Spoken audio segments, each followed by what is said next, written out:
Monday. The Crappie Kidd here with some of these new tactics for the year. We're going to go off football today. I might and I might not. Who knows? Never know. But we're going to start off a little bit of school today.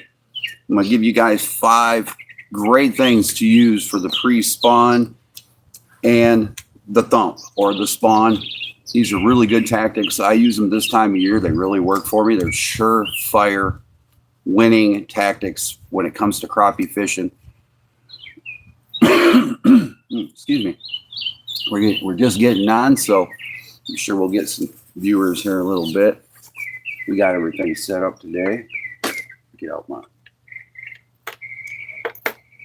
Make sure you grab your pads and paper and write things down as we go along. I'll try to explain them the best I can. The nice thing is you'll be able to go back and watch the replay on this, so that'll be good.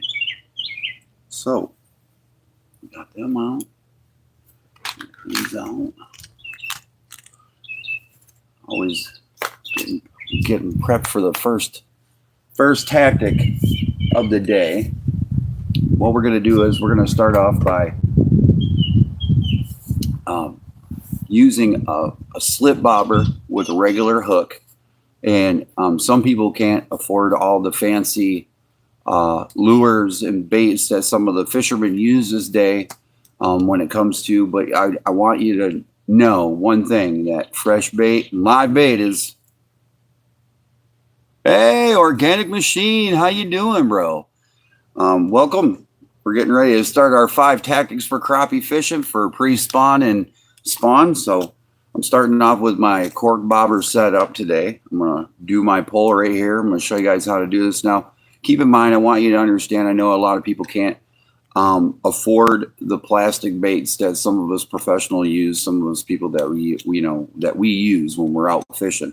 So I want to let you know that that live bait is always king and will always be king. It's always a good way to fish for crappie. Don't get me wrong. I mean, if you have the lures and the live bait too, you should have that with you.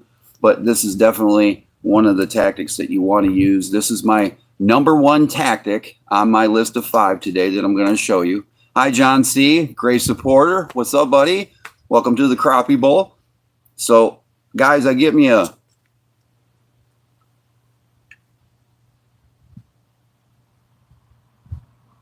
Well, guess what? You're in luck today, Organic. I'm going to give you 5 good ways to go after them guys in your creek. So, I got my regular, simple, old slip bobber here. I got my, the little plastic doo-wah. Now, guys, these are called bobber slips. Now, I know you can get these. Eagle makes them, and they usually, here they are. It's a bobber slip, and it's got this little hole right here for you to put the line through. This makes it so easy to put on your pole. And then I got my hooks and my sinker. So we're going to go ahead and we're going to line up this pole here. I got these poles out today Now this is a 5'8" Shakespeare custom professional 1-piece rod. It's an ultralight. I love it. Oh my God, this is my favorite rod. One of my greatest rods. I love this rod. It was worth every penny I spent. Ugly stick keeps their name. Shakespeare, man, makes some great rods. There's a lot of other companies out there that make rods, but Shakespeare makes that affordable, high quality rod that some fishermen, budget fishermen are looking for, and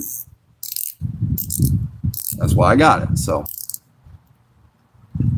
So we get our line. I've got number 6 high vis on here today, so that you guys can all see what I'm doing and how I'm doing it. So here's my number 6 high vis. Okay, and see, now what we're going to do is we're going to thread that line through that little, see how it went through the little thing right here. I'm sorry. I gotta be better practice. So there it is right there. And then what you're going to do is you're just going to pull that bobber slip right onto the line. There it is. It's on the line now. And that's that key adjustment for that depth when it comes to your bobber and your live bait going up and down. You know, now you can get that bait right in front of those crappies so they can come up and get it. That's what we're, all right. So you take your slip bobber, your cork, put it on. Voila. There it is. It's on there. It's free falling. Okay. Now they make some, I know some guys have poles that don't have really big eyes. I do know that they make smaller beads or bobber slips that go through smaller eyes. So you can shop around and you can pretty much find those. Eagle Claw makes the best, guys. I mean, I'm just saying, Eagle Claw makes the best. All right. So the hooks that I use, and I mean, I have religiously, this container is always full of these hooks. These hooks might be a dime a dozen, but they are the best for brim, for panfish, for crappie, all the way around. When I came down here, I was pretty amazed. I mean, I'm from Michigan. We use different types of hooks and styles and stuff like that. So it's a true turn, number 4, size number 4, true turn hook. And what I'm going to do now is I'm going to go through and I'm going to pull enough slack for me to do what I'm going to do. I usually pull a bunch. I mean, really. So what I'm going to do is I'm going to take my 2 fingers. I'm going to go around 1 time, 2 times, and 3 times. And now I'm going to take my finger and I'm going to pinch it down by the hook. And I'm going to pull that just slowly until I start getting it out where I want it to be. And then I just kind of cinch it down. All right, there we go. I got big hands, guys. I'm a tall person. I'm really tall. Everybody thinks I'm this short little midget dude. Then you see me, you're like, wow, you are tall. So my hands are big, my fingers are big. And everything to me is so tiny. All right, so we trimmed up our hook and we got our loop knot in there. And see what that allows, guys, is when you do hook your bait through the lips, okay, it allows your bait to swim around freely on that hook. That hook ain't stiff. There's some play in that. And that bait can swim around and get frantic and stuff like that. And it puts on a good show for your fish because, like I said, you're trying everything and anything in your presentation to catch crappie. So that is a great thing to. And then you grab out that old number 7 split shot. It's the only split shot I have in my full of number 7s. Don't leave home without them. I go crazy if I ain't got a number 7 split shot in my box. I will go nuts. So I make sure to keep a good supply of them. Okay. So we're going to take our number 7 split shot. All right. We're going to put about, I'd probably say about 8 inches up on the thing. There we go. There's the setup. You can adjust it for a little shorter. Sometimes just between 6 and 8 inches is really good. Get your bait down there nice and fast.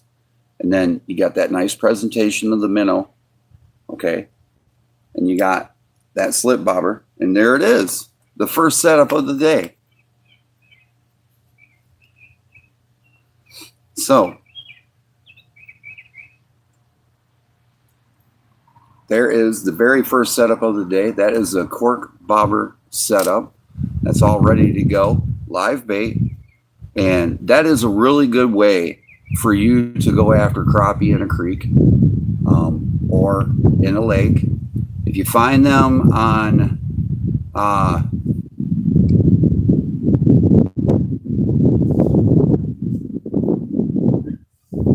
you find them on the brush piles in 16 foot of water, elevated off that brush pile and they're in 10 foot of water, you can adjust that.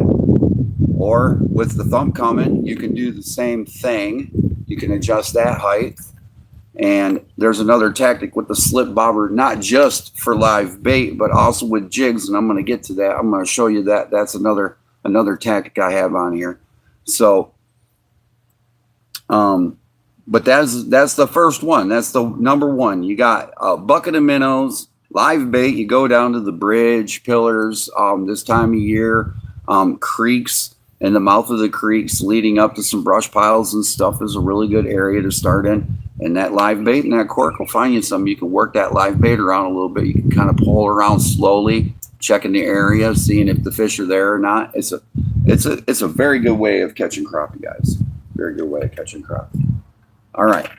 So now we are on to the number 2 thing in the crappie school today that'll help you get those slabs during the pre-spawn and the spawning or the thump.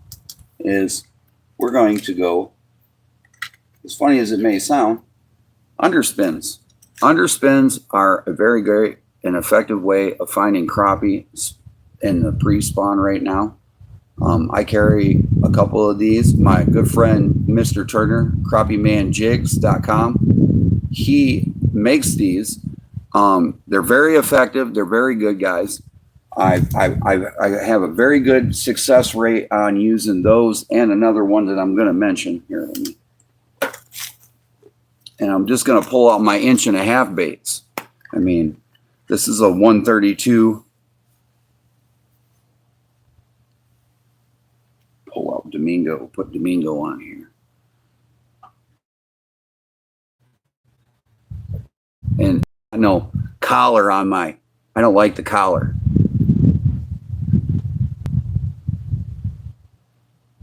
So here we go. Bingo. Look at that presentation. That's just a 1.5 inch that I have. When do crappie spawn here up north? You said you are from Michigan. I'm in Pennsylvania. I'm assume it's similar. Yes. I'm not in Michigan. I live in Florida. Just so we don't. But I am from Michigan, and yes, springtime when the ice thaws. Actually, this time of year during ice. So there's that underspin. The white. Now it's a great presentation, pulling it through the water. It's a really good presentation. It looks like that flash. Crappie are looking from down below, and they're looking at that, and they see that flash and that minnow and that cruising, and that's food, man. That's an easy target.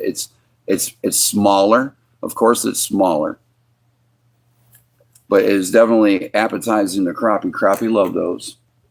Now, we could go up a size. Size right now. And we'll pull Bayou Sunset over here. There's my other jig head. Oh, there it is. Okay, so now this is the 2-inch minnow. We'll put it on the chartreuse. And you can give them a bigger presentation.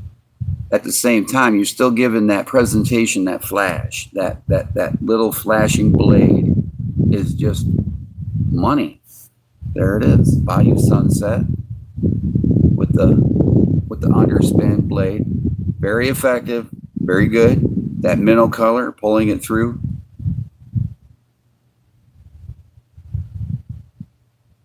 Yes, I do. I do tip my baits, my spinners and stuff with and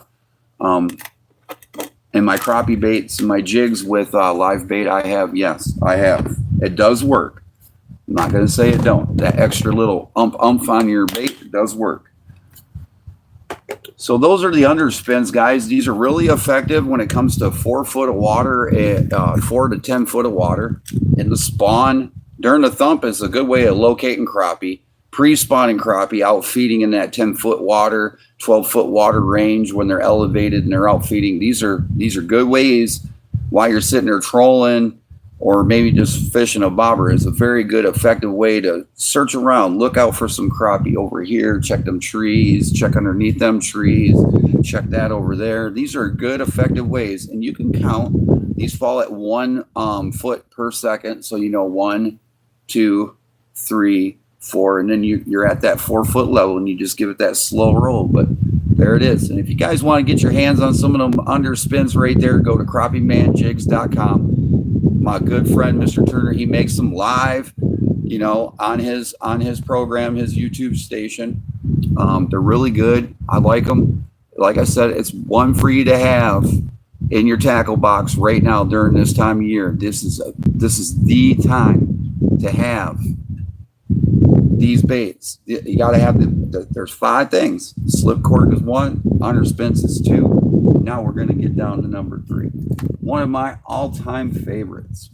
Guys, you will not believe me when I tell you this thing is fire. I mean fire in the water. I don't know how I managed to get so lucky into just doing a lot of fishing and a lot of tactics, but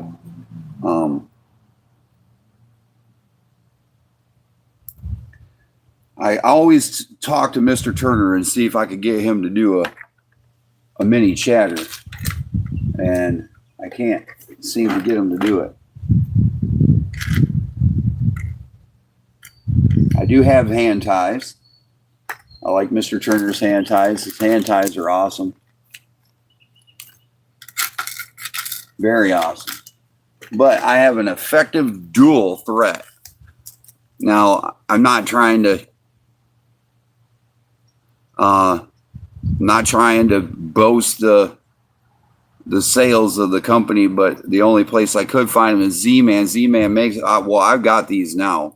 I've got the blades and everything. I know how to make them. So I made my own creation from what? All right, so this is a Z-Man mini chatter. It's a 1/16. That thing is fire with a 2-inch Crappie Kidd blue minnow on it. Man, that thing is fire. When you want to find some crappie, that thing is fire. It sinks a foot a second. You can adjust it to that depth. You can fish it with live scope if you're into live scope. This thing right here, man, annihilates them.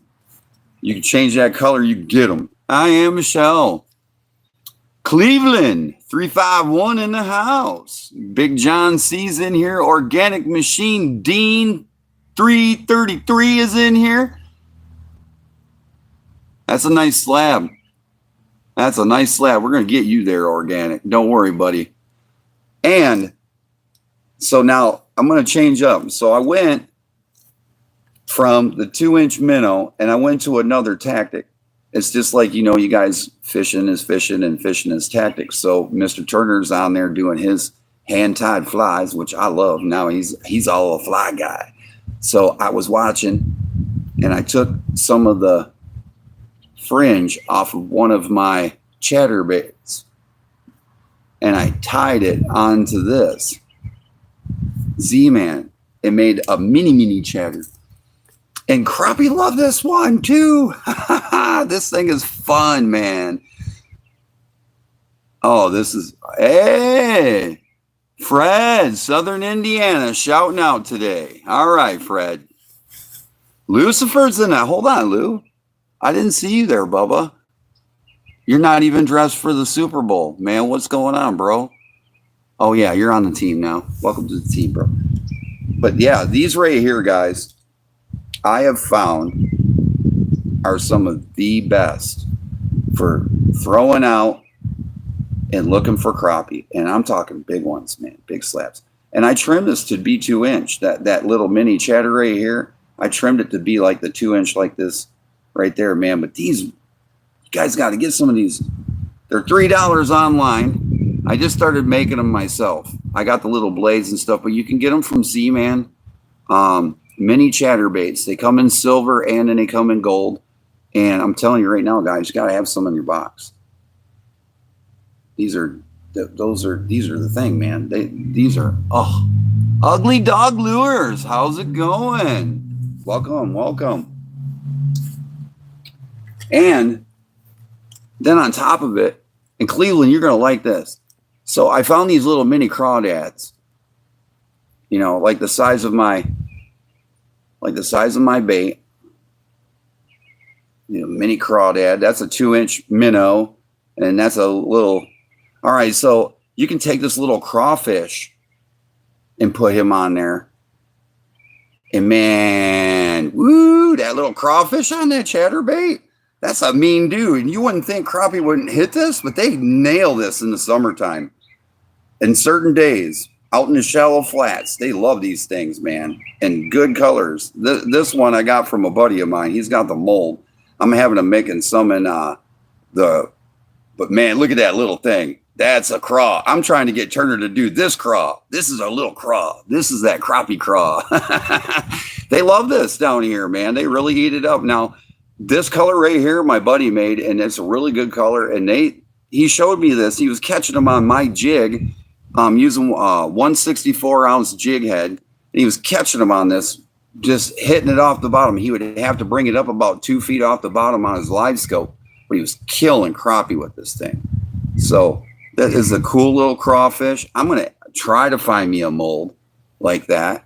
But I would love to see Mr. Turner do these because he's always he's really good at his pouring and his crawfish and stuff. And he's into this. So try to spread the love as best I can. I'm more into the tactics and catching. I mean, I got my minnow. I love my minnow. My minnow I'm not giving up on. There's the 2-inch. I love that 2-inch, that Crappie Kidd blue. So that craw on these little chatters is really good too. But the nice thing about it is during the spawn, Cleveland, I found that if you are in that 4-foot range and you get that craw and that chatter with that silver and you're pulling it along really slow and you get it right into that crappie's, dude, they annihilate it. I mean, they annihilate it. If you pull it through a crappie bed, he will annihilate that thing, man. He will annihilate it. And that's what I love. Yes, it makes him mad. Yes, it does. Lou, yeah, Lou. Oh, that's what I'm talking about, bro. So yeah, that was one of my big things about the crawfish. Now I'm kind of excited about that because I'm gonna try some crawfish this year, man. I'm gonna play around a little bit, have some fun during the thump.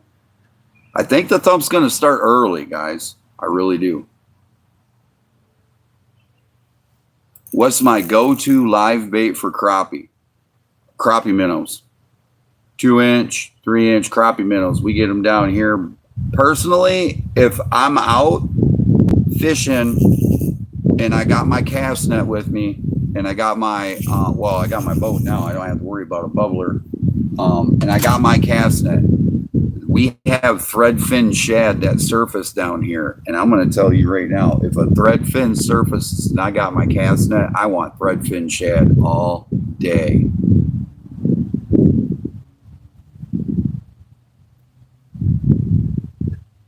Yeah. Oh yeah, they do.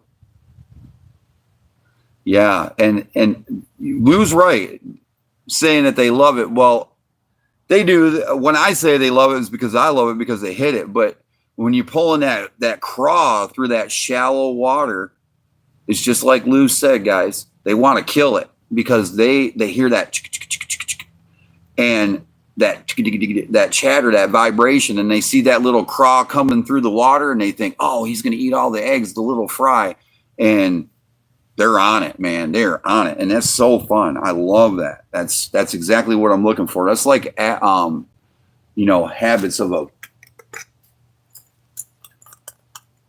bass behavior. When on bed, they hear that, they see a bass sees a craw come through their bed, man. They attack it. They don't even care. All right, guys. So what I'm going to do is I'll pull some line off here really quick. Okay. So we're on to tactic number 4. We've done 3. We're on to 4. Hey, welcome, Tomcat. Hey, welcome, buddy. Welcome, welcome. If you haven't double tapped that screen, please do so. Subscribe, like, and comment. So what we're going to do is we're going to grab a regular swivel, just a regular old swivel, and we're going to tie that on. And I'm going to tie that on with my thing here. 1. All right, 1.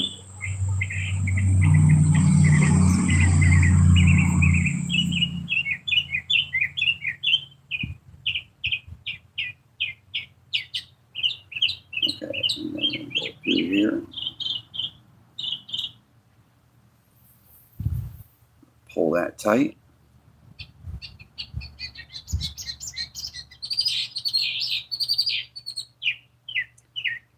Okay, trim. Okay, so we got our swivel attached onto our main line.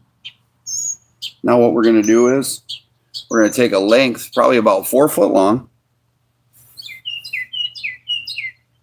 You're going to put it through the open eye on the other end. And then you're going to not drop it.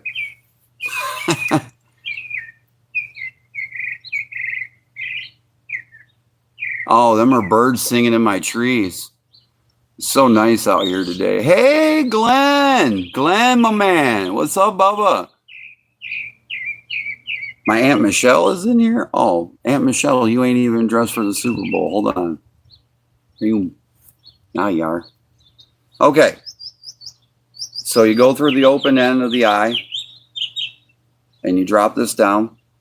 And I always go down and just meet the line. Okay, guys?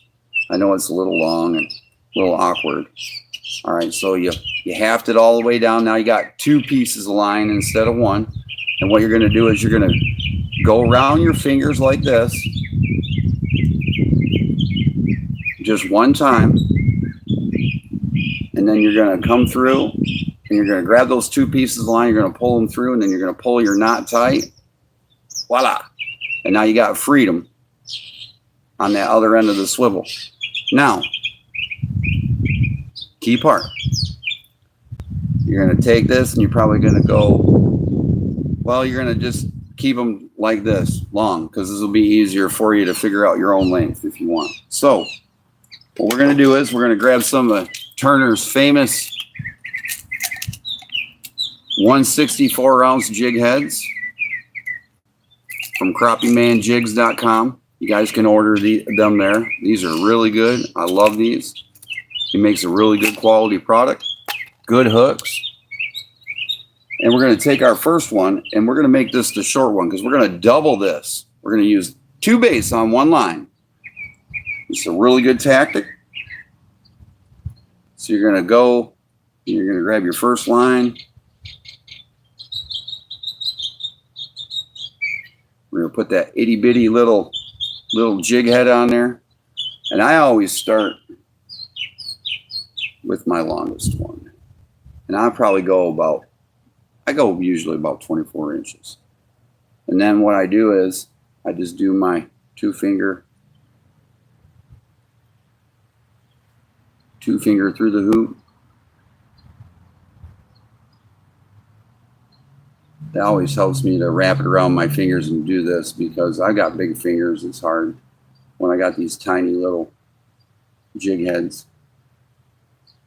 Just like Turner showed me, pull it tight to your desire, down to your thing, and then pop it up, and then whoop, and there it is. First knot. And that's a good knot. It'll hold big fish, depending on, your line too. I even experimented with it during bass fishing. Hey, sick away. Hey, buddy. What's up, Trudge? What's up? Hi, guys. How's everybody doing, man? All right. So we got that one down at about 24 inches, that jig head right there. All right. And now we're on to the next one. So the next one's going to be a little higher up on the line. So we're going to feed that through. What I usually do is I just come down. I just say, all right. I go halfway down usually. No, I got to untangle everything too. The winds are blowing. It's too beautiful outside now. I don't want to be inside. I want to be outside. All right, there we go. So if I take and I let that's perfect. It's falling like about 10 inches from where the other jig is up on the line. So I'm going to do the 1, 2, 3, Pull my jig down. Same thing all over again. There's my knot. Now, I've got 2 jigs on one line. I can fish 2 colors at one time, and I can get the color that the crappie are going to be biting. And there we go. There's 1 jig. There's 2 jigs. You can put a 2-inch on one and a 1.5 inch, or you can do whatever you want, but that is a really good way to go and double up even on crappie. So what we'll do is, just for poops and giggles, we'll put Crappie Kidd Blue on the bottom, and we'll do Bayou Sunset on the top. No, we'll add, yeah. We're gonna, where is it? Where's that? There it is. And we're gonna put Electric Turkey on the top.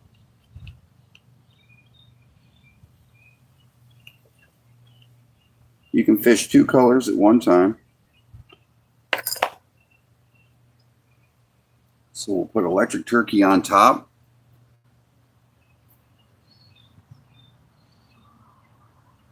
It's an inch and a half bait.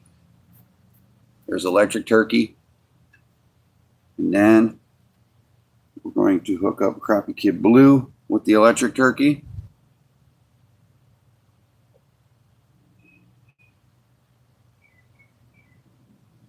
And that's the 2-inch. So we can throw different sizes if we want, or we can throw all the same size, but there's the 1.5 and the 2-inch.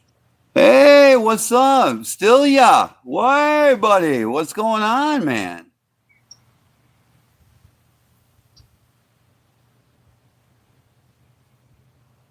Hey, buddy. I'm so glad you came to the Crappie Bowl. Thank you and welcome.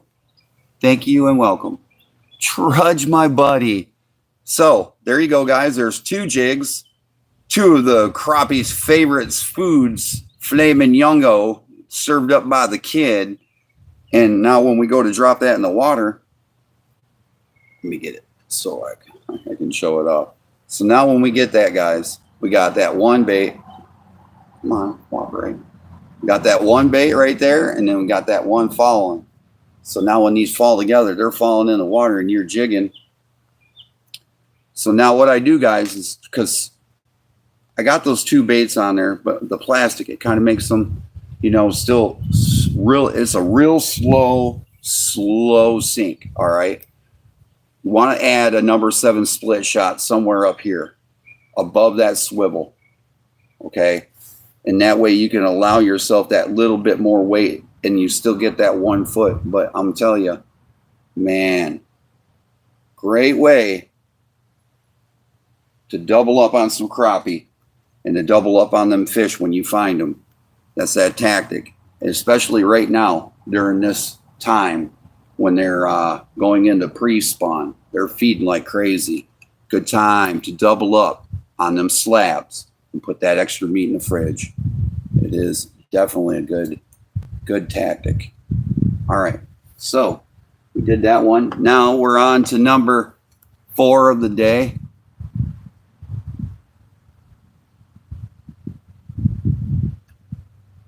Hey, Lou, you got the catch my live, buddy. I'm so sorry you don't get to catch me. I am. Yes, I'm glad you guys are all here today, man. Thank you so much, man. I hope you guys have a beautiful day. I hope you guys just have a spectacular day. Thank you for joining me. I really appreciate your guys' support. You know, everything you guys do to me means a lot to me. I feel like a superstar when you guys show up and you say hi and stuff. It means a lot to me. It really does. I don't need a paycheck and all the glam. You guys are awesome fans, man. I love having. And then when I do get to fish and meet you guys, I'm sorry, but I'm going to talk your head off, man. I love crappie fishing. I just love it. I really do. All right. So Mama Catfish, my mom, has been really she really loves my fishing and stuff like that. So my mom was really sweet. She went found these I don't know if you guys can find these. I'm sure you can, but these are really cool. I'm not knocking Turner. Turner makes the best, but he also makes, you know, some other stuff, and I'm so busy, but there's other stuff that I kind of like personally. I really like these. I want to see that crappie man, Mr. Turner, make these damn things. These are 132 ounce big shank, you know, and big shank hook jig heads, and my mom found some. I'm not a real big fan of the curved metal piece that holds the bait on, but and I'm trying to figure a way to get rid of it. So it's just but I really like these because the eye, and Mr. Turner does the eyes on his baits, man. And these are those flat pill head. These are awesome. They're just awesome. Okay, so my mom got me those, and my buddy Thump, Domingo out there in damn Texas, is kicking my butt, man, and slip bobber, and cork fishing with a jig head, man. He's killing me, and he's got my baits, and he's killing them in Texas. I mean, killing them, guys. He's using my baits, killing these fish, doing this tactic. So I'm calling it the Domingo tactic. And it's funny because all he does is you got your slip cork, you got your slip thing on there, you got your cork, just the cork, nothing else, just the other end. You're going to take that 132 ounce jig head or 1/16th, 132 or 1/16th, either or, it doesn't matter. And you're going to tie it on, and I do the same knot. 1, 2, 3, and I cinch her down.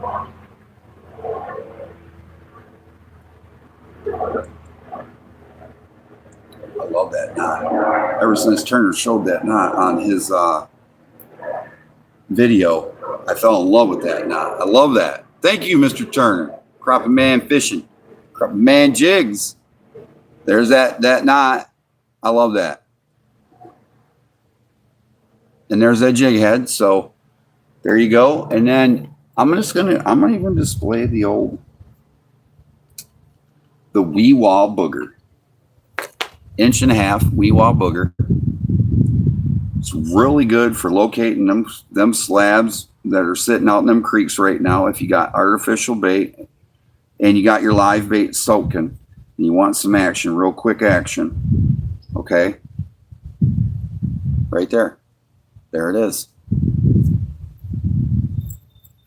So now, when you're out in that water, there's your bait. That's how when you throw it out there, you can adjust it to fish that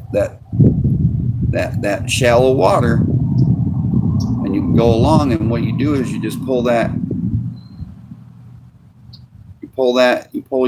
just tap your line, pull it along a little bit, pull it along, just give it that. And this thing right here will do its job by itself. It'll up and down a little bit when you're pulling it, and just kind of like work it a little bit, and you're just pulling it across the water back too. You retrieve it slowly, and that slip cork and that jig head right there that'll do the job for you right there. That's a really good way to catch crappie.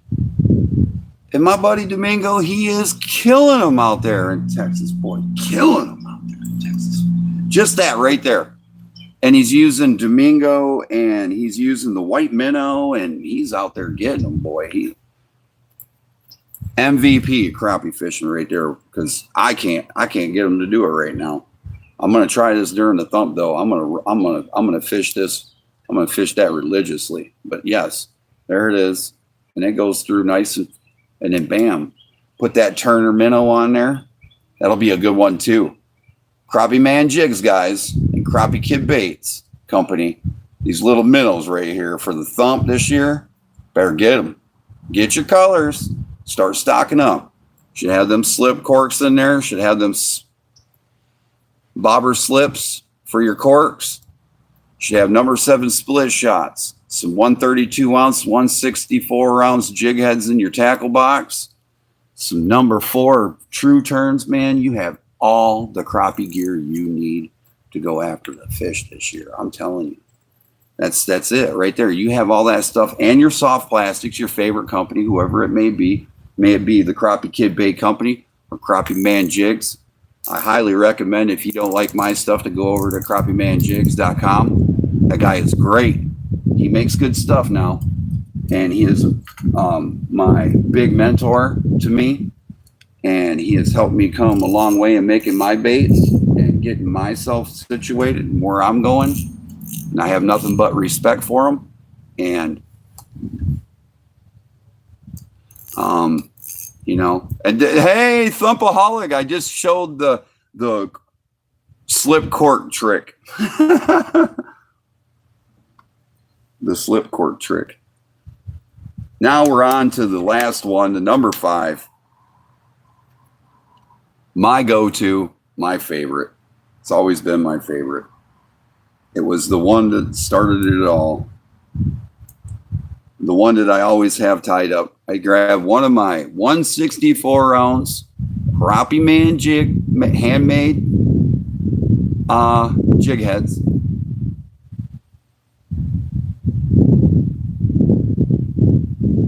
Thread her on.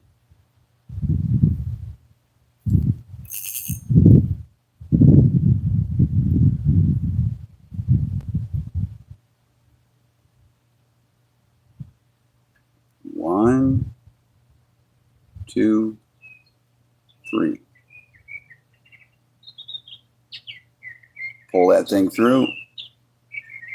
There she blows. Tighten it up.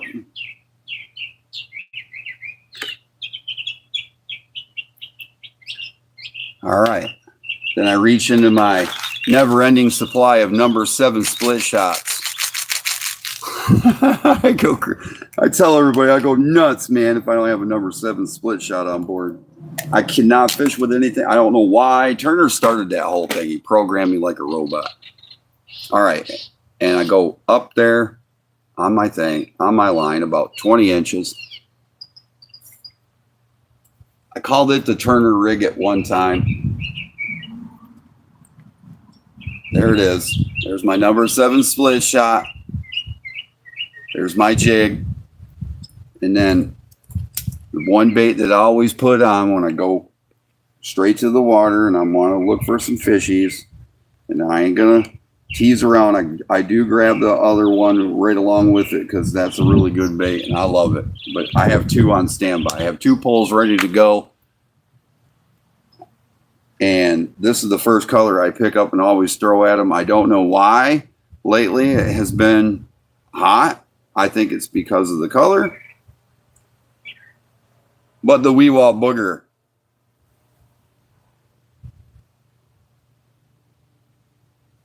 has been my go-to with the number 7 split shot.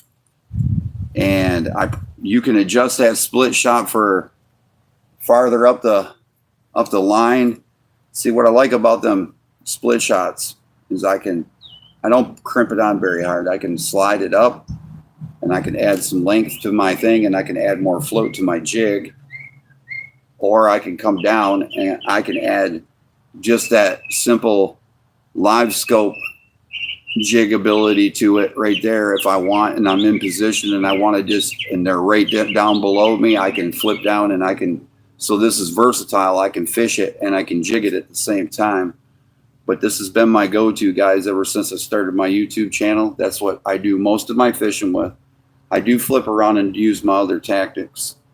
The slip cork has been a great tactic from my friend Domingo out in Texas.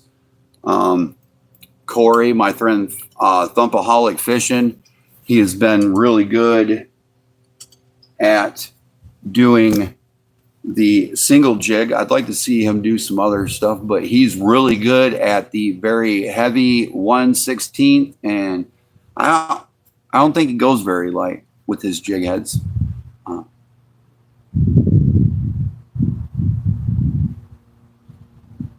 I got some smaller crappie, but nothing keeper. The cat was the biggest fish I caught today. 10-inch. Wow, hey, Congratulations, man. OLC Fishing, hello, and thank you. Welcome. A lot of people are very, very talented in very, very many areas, guys. Turner from CrappieManJigs.com. He is very good at vertical jigging. He knows where to find and where to locate his crappie.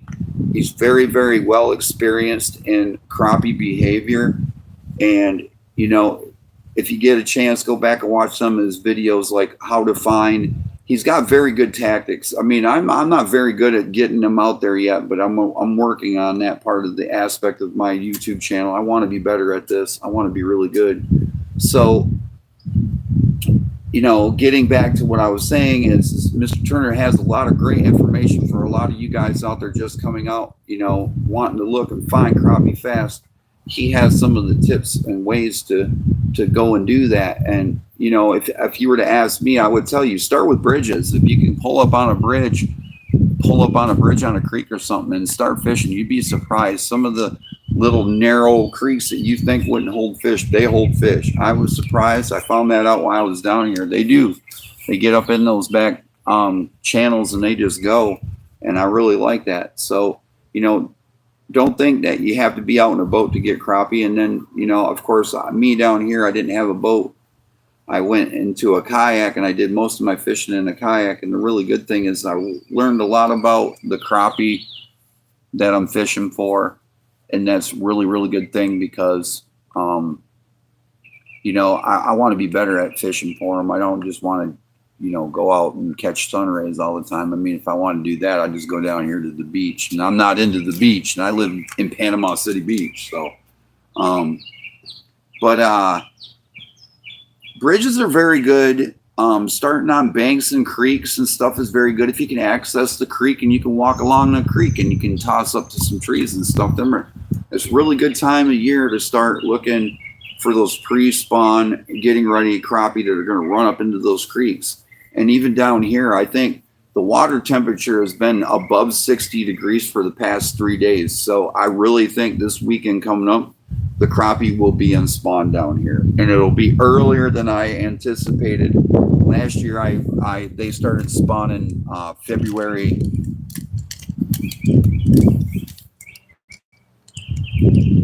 23rd,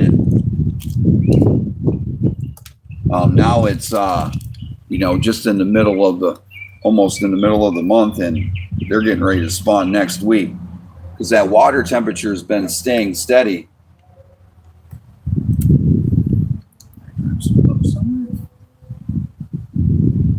Huh. Oh, I didn't. They're up in the house. Dude. New Hope Fishing. He has got some very good stuff, guys. I want you to check him out. New Hope Fishing Lures. He's got some very good stuff.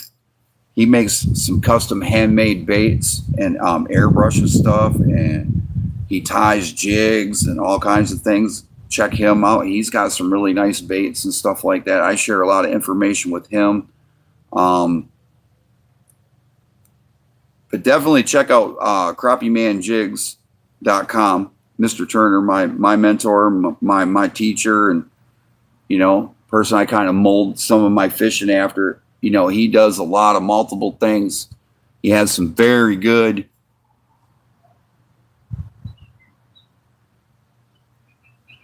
he's got some very good tactics. He does some very good stuff. He's really upped his game quite a bit, and he knows what he's doing. He's got some very good stuff. If you guys want to check out my baits and stuff like that, it's the Crappie Kidd Bait Company at BigCartel.com. I've got my 6-color kit of them Crappie Kidd hot baits for this year. They're going up today. I have 12 colors. I do 2 different kits. I'll have pictures and stuff up today. It's been a very good week, guys. Very good week. Very, very good week. It's been a great week, actually. It's been pretty good. It's been very good. We got electric turkey in the 2-inch. Electro turkey in the 2-inch minnow. That's that good color right there. Got Bayou Sunset. Crappie Kidd Blue. We got Weewa.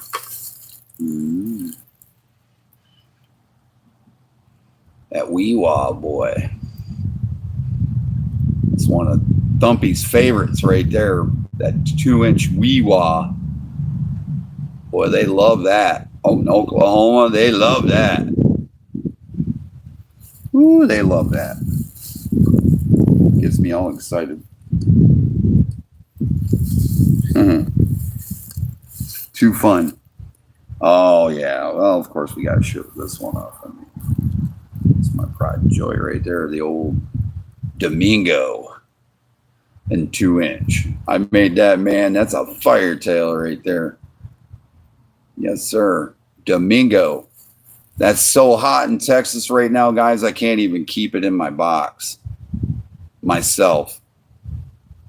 That one right there is on high demand in Texas right now. I don't know why, but they are screaming for it out there.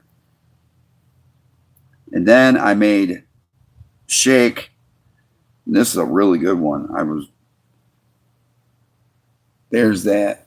And this one's on fire right now. That bait right there, man, that's the one.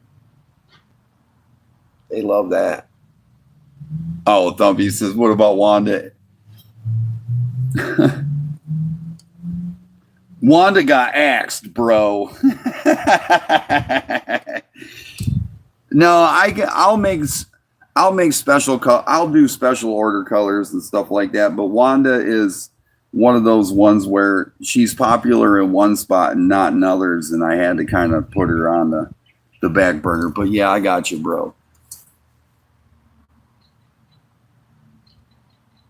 Yes, put a minnow on a slip bobber rig. Yes, absolutely. Yes, I'm gonna show you. I'm gonna show you exactly. You know, I mean, really, it's. Hey, is that my bro? Oh my God, that's my bro. Oh my gosh, man. Guys all say, give my big cuzzo, Mike Corso Jr., a big hello. He is from my hometown. I'm going to ruin his day today when I'm going to tell him, and he's probably his mouth's going to hit the ground. But my cousin, Mike, he went into our lake where they have crappie, black crappie for the very first time. And my cousin went into an ice fishing competition, and he fished for some crappie, and he caught some really nice ones. And the one that he caught that I measured from his pictures was about 15 3/4 inch. Now, Mike, I want to tell you something. If you would have called the state Department of Natural Resources and told them that you had the first state record black crappie in Michigan, you would have got awarded that, because that 15-inch crappie was huge, bro. And I don't think Michigan's got any records for black crappie, and you would have scored on that, and you would have got one put in the books. Now, if you get back out there in that lake, and I know there's some big crappie in my lake back home, big crappie. I'm gonna get up there, because I'm gonna pull the state record. I'm gonna just go back to my home state and pull the state record. I mean, that's just how it's gonna roll out. I'm gonna try to get there before you get them. But I'm in Florida right now, and hey, it is good to be where I'm at. But my cuz, he's back in he is back in Michigan, and you got to get ready, because pre-spawn is happening right now. Go find him in about 15 foot of water near the creek channel, and start fishing them live baits on them slip corks and stuff. And then when that ice thaws, get in that 10-foot range where there's some brush and stuff and weeds and stuff like that, Mike, back there by Mud Creek. You know where I'm talking about. You know what lake I'm on. You get there back there by Mud Creek, and matter of fact, you should go to Mud Creek and fish that bridge right there too. They'd be up in there. That's how far they'll get. They'll do the same thing that the perch do, Mike. They'll run for the creek channels to go spawn. I know. I cannot believe that there is. I can't believe there's crappie in my hometown lake. That kills me. But my cousin Mike, who is a very good fisherman and always has been, he was taught by my grandfather, and I was taught by my grandfather. We are a family of fishermen. He took second place in an ice fishing tournament against a bunch of other fishermen, and I'm pretty proud. I have to say my cousin did very good. He flipped over to live bait, of course, and caught his crappie. But hey, like I said, live bait's king. Don't ever not take it with you. Always make sure you have it with you. But yes, Mike, if you can do the slip cork with just the jig this spring, or you can do it with the live bait out there, right there on Carlton Cove, where that deep hole goes to shallow. I'd fish that this year where the weeds and stuff are. That's where the crappie are going to be. They're going to be right there. They want to be able to go shallow, and they want to be able to go deep. All the big females are going to be sitting there. Man, I'll tear my lake up. I know my lake like the back of my hand. So does Mike. Says, all right, what did Lou say? We're going to go back and find out what Lou had to say. Lou it's a creek. I'm just saying, they have it calling it channels or canals because it's maintenance like a canal, right on. Oh yeah, and the international canal out there and the shipping channel's got some big fish. Basically the drainage system here is where I was fishing today. 200 fishermen, hometown guy, my cousin, fished against 250 other fishermen and got them.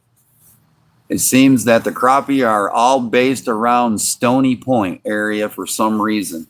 Mike, do you want to know why that they like Stony Point so much? And I'm going to give you the best tip of all. And your buddies ain't even watching this program right now. The reason why they like Stony Point is because of all the structure. And that's where they chase that bait up. The same thing as the walleye. Stony Point's always been a big point for walleye. Now the crappie are just like walleye. Now when that spring comes, man, they're going to move from Stony Point out there into that shallow flat back there by Mud Creek, man. I'm telling you, they're going to be all over back there, bro. Oh my God, I wish I was with you when that happened. Oh my God, you'll see thousands of them in 4 or 5 foot of water, bro. They'll be everywhere back there. And the bass will be all up front by Jordan's Marina and stuff. Yeah, 250 people, man. That's my fams. All right. John C. just looked up the record, Mike. We're going to go ahead and give you the lowdown. Michigan white crappie is 3.39 pounds, state record. For black crappie is 4 pounds 2 ounce in 1947 at Lincoln Lake in Kent County. Oh, it had to be Kent County, of course. Well, then you want to know what, Mike? You would have got the county record because there ain't never been a crappie 15 inches caught in that county. I mean, that's a pretty big. That was a big crappie for where we're at because we don't have crappie where we're at. But John C., I'd like you to thank you for looking that up while I'm on and correcting me. Thank you very much for the research. But that was awesome, bro. Congratulations, Mike. I really, really am proud of you. You did awesome. He did good, guys. He did really good. I'm really, really happy. He's out there. His friends and stuff are now. It's the first time that crappie have actually made a presence in the lake that I was raised on back home. And I mean, like our town sits right on the lake, and it was really well known for walleye and pike and bass and perch and sunfish and just an all-around great lake. And now, I guess the guy who used to own the Jordan's Marina, he had 2 million black crappie planted in the lake after he passed away. That was part of his will. And now there is crappie showing up all over Carp Lake, and they're huge. I mean, guys, they're huge. They're slabs. Yeah. John C. just said it all, guys. I mean, he is not lying. A 4-pound crappie in the north is an old fish compared to a South Carolina or a Florida fish.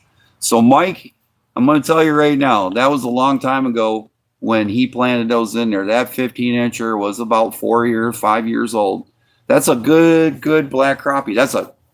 There was some nice slabs, guys. I mean, he didn't have no small slabs. He had some slobber knockers, boy.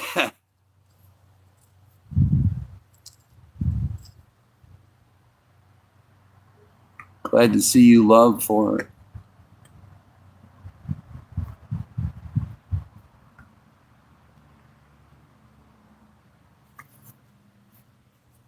Yeah, ain't that crazy? That guy owned the marina, kept up Smokey's legacy of renting out fishing boats and stuff and fishing bait and everything.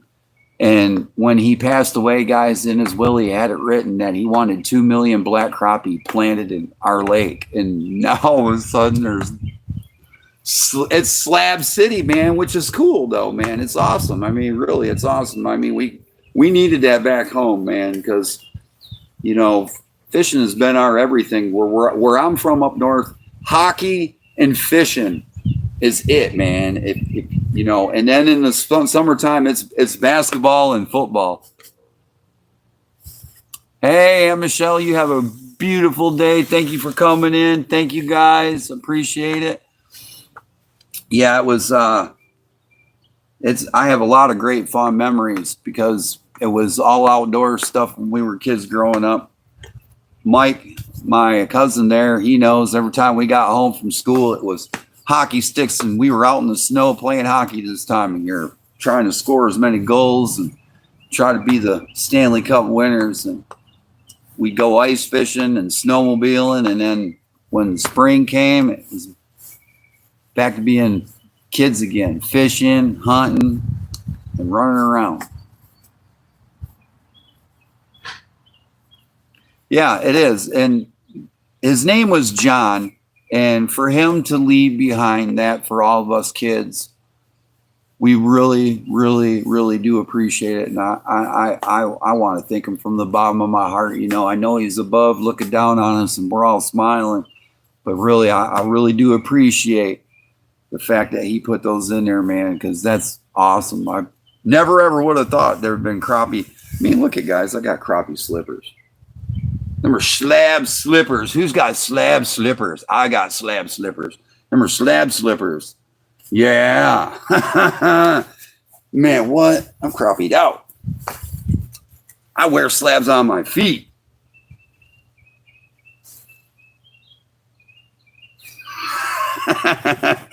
I got slabs, man. I love fishing. I love crappie.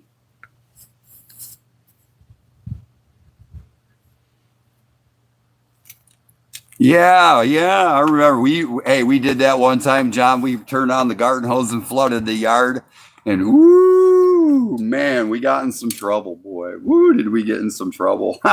We got in some trouble, but we did it one time. We didn't do it after that though. No more trouble. But yeah, or we went down to the lake and we plowed, shoveled off the snow, and that's where we did some good fishing. We played hockey and fished at the same time. Oh, you guys like my slippers, man? They were awesome, man. I seen those, man. I had to have them. I spent the last amount of money in my pocket to get those dang things, man. I seen them. I'm walking through the line. It was the only pair. Yeah. Slab slippers, man. 13-inch. Those were cool, man. When I found them, they were awesome. Look at that. Official. I got slab slippers. Turner's got his screaming pickle. I got my slab slippers, and I got And I got a screaming crappie coming. I found one of those. He's got that screaming pickle with that certain scream on it, with the goat scream, the Taylor Swift's goat scream. And I found one that screams screaming crappie, and I want to have that for my. Heck yeah, that's how you measure my fish. Heck yeah, that's a 13-inch. If you catch one this big, that's 13 inches. You'd be like, yeah, that's a 13-inch. I love it. I seen those. I've never seen them before. I didn't even know where they came from. I'm like, where the heck did those come from, man? There wasn't even another set of them. That was the funny thing. There was just one set of them. It was really cool. I loved them. I picked them up as soon as I seen them. I said, yes, I got to have those. Those are mine. Things guys will spend their money on. But yeah, guys, there was my big 5 things for the pre-spawn and for the spawn fishing. Those 5 tactics right there will definitely work. Please, by all means, when this video gets loaded, go back and watch it again. Watch some of those 5 things, and just try to have all that gear with you when you go fishing this year, you know, and get out there, have fun, man. Do you just fish any way you want, but carry a dozen live minnows and carry your baits, your favorites, you know, may it be Crappie Man jigs or may it be Crappie Kidd jigs, you know, you never seen anybody lip their slipper before? Yeah, you can lip your slipper, man. That's so cool. You can lip your slipper. I mean, he's got a lip. Look at big old lip on a big old slab. Look, he's even got a mouth. Look at that. It's awesome. Oh. Hey, if you take paint and run across look at the other side. You got the little, if you take some paint and you run across a piece of wood and stuff, you'll have little slab prints all over the place.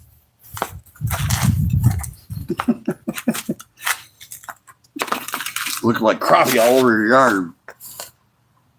Oh, and FYI, don't go to your mailbox in those when you get rain in Florida or snow in Florida, because, oh, man, you'll fly across the yard. But yeah, that was great. And then,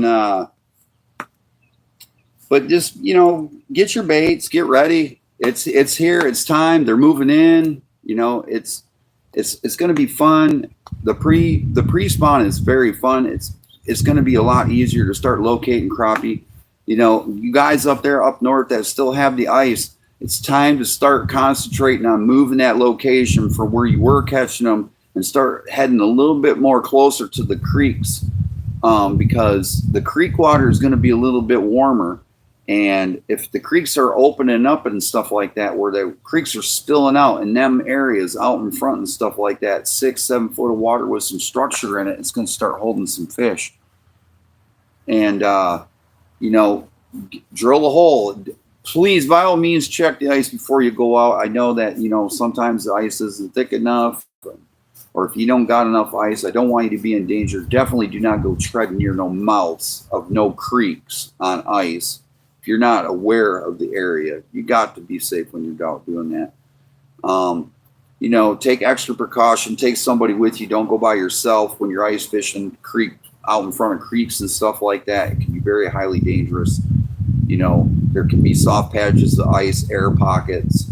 But out in the location, out in front of that area, should be safe for you to fish, and there should be some crappie pulling up, man, getting ready to go up into them creeks. They're going to be transitioning from their area out there on Stony Point, and they're going to be concentrating now, moving up into the column and going up into that creek or mud creek where they're at, and they're going to concentrate on finding that spawn area. The males are going to concentrate on that end of the lake, Mike, right there at that end of the lake where all those reeds and that stagnant water holds still. That's where you're going to find all them beds. And you know that area down there is 4 foot, 5 foot deep max, and that's perfect water. Perfect water for the crappie to start their spawn. You know, us guys down here down south, them guys are heading up into the creeks, and they're starting their feed. They're starting to fatten up. I noticed that now they're starting to come back into my west arm. They're getting supercharged. They're going to get ready to go. I think we're just a week away from the spawn kicking off and going full tilt, and I think that's going to be really awesome. I really do. I think this year's spawn is going to be way early. It's going to be a week earlier than I've already anticipated, and I'm ready. I'm ready, guys. I'm going to be doing a lot of video on this year. I'm going to do a lot more of the Crappie Kidd School here, teaching you what I'm doing. We're going to try to do that at least twice a month. I'm trying to get on a regimen here. I'm trying to make sure that I keep going. I appreciate all the comments and likes and subscribers and shares. Thank you guys so very much for that. I appreciate it. Yeah, I know where you are.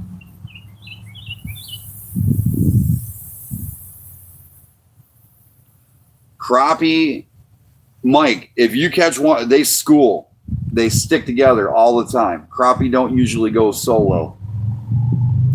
If crappie goes solo, it's usually two big females and they'll take off together. They usually will pair up. Real big trophy class size crappie will pair up. They will not go solo. I mean, they might go and feed solo, you know, with the other one in tow, but they usually hang. Big crappie will hang rates. They'll pick a bud to hang with and they'll stick with them. Two females usually will stick together, and two males will usually stick together, but crappie hang out with their own kind, and then they let other fish, friendly fish, come in, like warmouth. They'll let them come in and sail in once in a while. Brim, they'll let them sail in, but when it comes to feeding, crappie will pretty much kick them out of the neighborhood and scurry them off to the deeps. Bass and crappie will share territory with each other, but they tend to stay on their own side of the playground. So yeah, crappie do hang quite a bit together, and they pool and school together a lot. But there will be one school over here, Mike, and there will be one school over here and one school over here. And this school doesn't get along with this school and this school. So you're going to have gangs of crappie schools everywhere on that lake. And they'll all do their own different things. Some will do things sooner than others, and others will be lagging behind. But now that you have crappie in your lake, all your older, bigger crappie are going to start their spawn on time. All your younger crappie are going to be trailing, and you guys have got a big process going on. But you guys do need to start taking some of them slabs up out of that lake, keeping that fish, the fish well in their parameters, so you guys have good trophy class crappie, and you know, try to practice the 10 or better method, or you know, if you do that, you can do really well for your lake.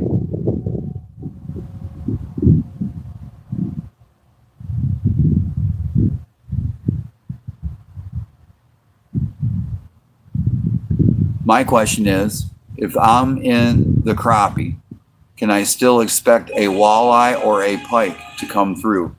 If there's small crappie in there, Mike, I'm not going to lie to you. They will a pike will bang the hell out of a crappie.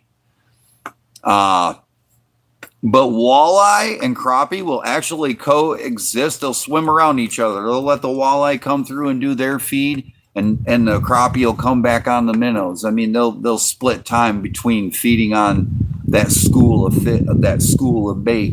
They won't attack each other. They'll coexist. But now when that pike comes through, the littler crappie are going to hold tighter to the bigger crappies so that they don't get messed with. But yeah, pike will eat them little crappie. They get their eye on a little crappie. They'll eyeball them up and put them on the grill. That's for sure. Yes. Walleye won't really go after a crappie unless they're really tiny and they're a little fry or something, then they just get in their way. Yeah, teenagers. Yeah, it's like a high school. Yeah, you're the lion. You guys ain't lying, man. It definitely was like a high school. It's like a high school gone mad with different grades of kids. Ninth, freshmen all the way to seniors. You got your seniors, they're all matured and want to do their thing, but the freshmen are just coming in and they're timid, but they're wild and full of energy. Yeah, it's definitely a high school behavior. You guys hit that right on the head. Good one, Glenn. Good one. Good one, Lou. I like that. Yeah, that's a good way of saying it. Crappie is like a school of teenagers in a high school. But it's definitely going to be a very good year. Mike, it's going to be good. Yeah, I know. Pike are crazy. They pulled out a 2-pound bass out of one in the tournament. Oh my gosh, man, they must have some monsters up. I'm going to tell you guys right now, me and my cousin Mike, who's on here right now, he'll and sharing with me, we watched our grandfather pull some very huge northern pike out of that lake. And we pulled some beautiful, nice walleye. But I'm going to tell you right now, there's some monster pike in that lake somewhere because they got tons to eat on. Tons of bait to eat. I mean tons. Tons of fish. One of my favorite lakes to fish and swim into. But yeah, they do go crazy. Don't get me wrong. But if the little crappie stick close to their big group school of buddies there, they'll get away from those pike. They'll keep away from them.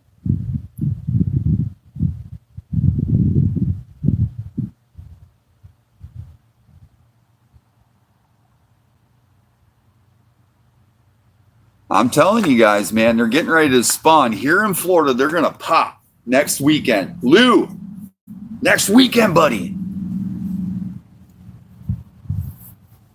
How to target river crappie. I target river crappie by looking for down trees, any tree soaking in the water, logs, log jams, points where there might be an S curve in your river will be a really good hot spot because where the water is starting to pool in one spot where the water slows, that's where the crappie will be located at. In that area because the bait will swim into that area, take that break from the current. They'll swim up in that pool area. There the crappie are. Bam, bam, bam. It's magic. But S points and S curves in rivers, points where there's debris and stuff piled up, where there's trees hanging in the water and the branches are in the water, vertical structure sticking up in the water where the water's not so fast. River crappie will prefer to stay away from the very, very high current. They'll get off to the sides where the current's lower. They'll get up where that embankment, where the bait will travel along the least resisted spot of going upstream, and that's where they'll lay in wait for them. Because I only caught one crappie last year. Would love to catch more river crappie. Yeah, you can do it. Yes, river crappie and live bait. Oh, yes. Lit for crappie. Oh, my God. We're going to be stupid in crappie, bro. I'm telling you right now, after that customer of mine caught that 3-pounder, and that was not using live scope. That was just regular, straight off the hip. A good old boy fishing. I'm so close to the state record. It's not even funny. I'm so close. I can feel it. He's out there.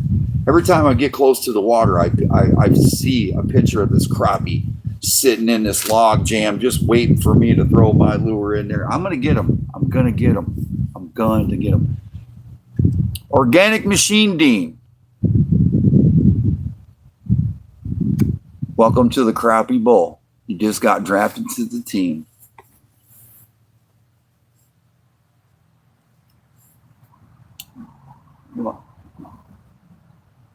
We're going to get you there, Bubba.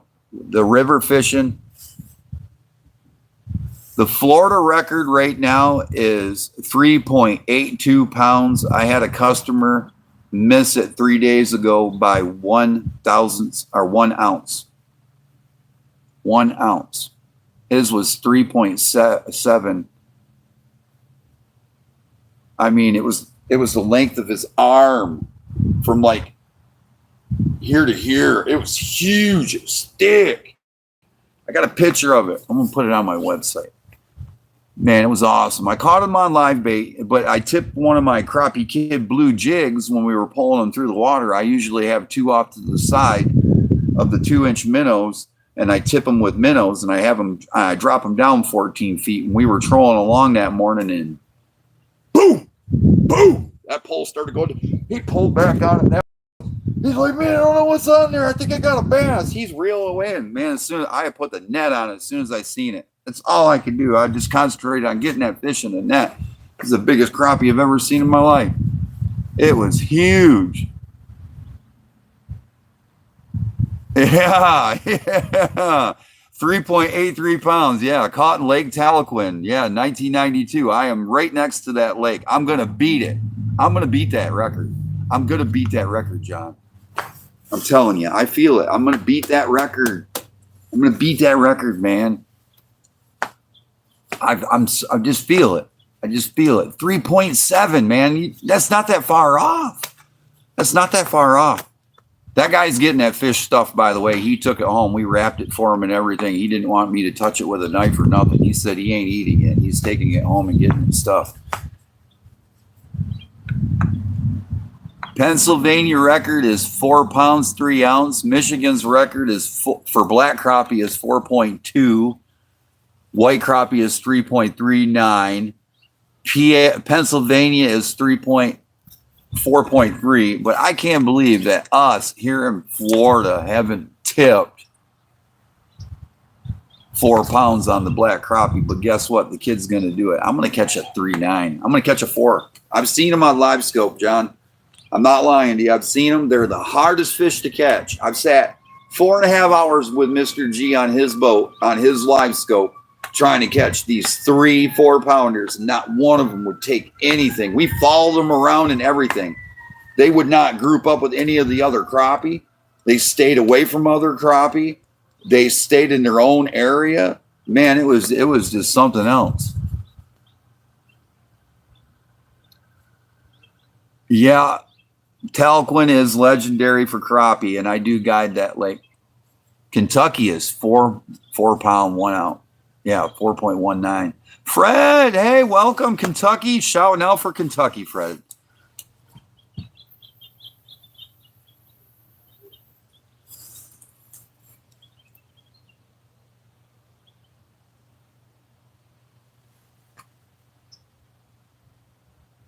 Where is that lake in Florida? It's right next to Tallahassee. I fished it in the Crappie Masters Tour. It's in the north top, right in the middle. Lake Tahlequin, man. Woo! There's some big and white crappie in there to make your heart go thump thump. Lou's right. Lou, where are you at? Are you in Florida, Lou? Lou, are you in Florida? You better come up and see me, man. What's going on? I know you're not far away from me. You know about Lake Tahlequin.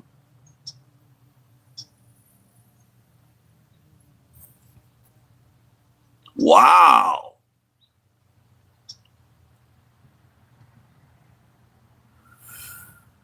$4.544 in California, 45 years now. Wow.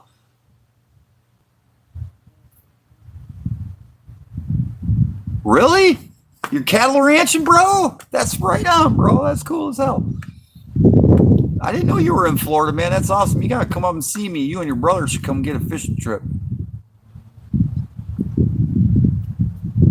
The New Jersey state record for black crappie is 4.8. White is 3 pounds, 11 ounces.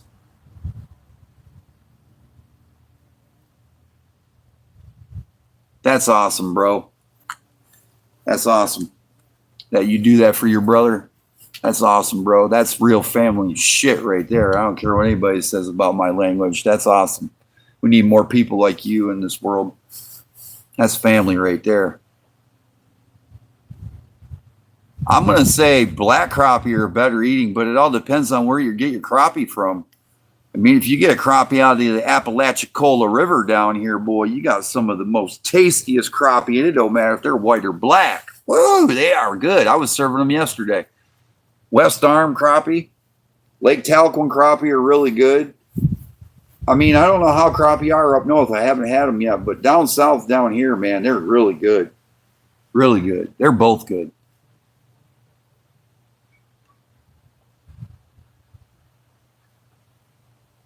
That's where Ray goes on fish heads.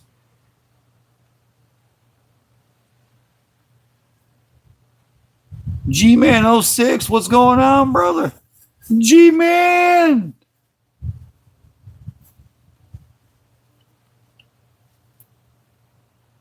All right, Big G, you got drafted to the team. G-Man's on the team now. We can all welcome the G-Man.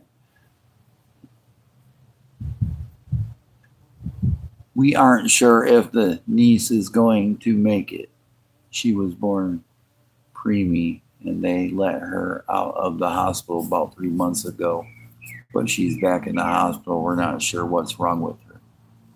Well, you know what, Lou? We're going to pray for your brother, and we're going to pray for his wife and little baby girl, and we hope she makes it. And sometimes a little prayer makes it and helps. So we'll make sure to put some prayers in for her and your family, and we'll keep you in our prayers. That's for sure.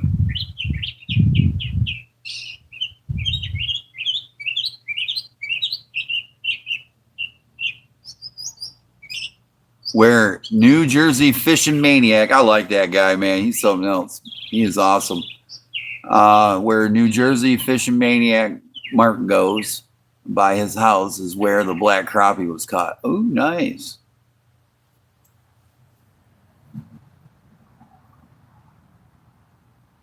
Yes, we are definitely praying for you, Lou. I am. Definitely praying for you, buddy. I will keep you in my prayers. Oh, yes. King Salmon. What? I want to be up there for that. That would be awesome. King Salmon trip. Oh, man. Oh, I'd love to be up there for that.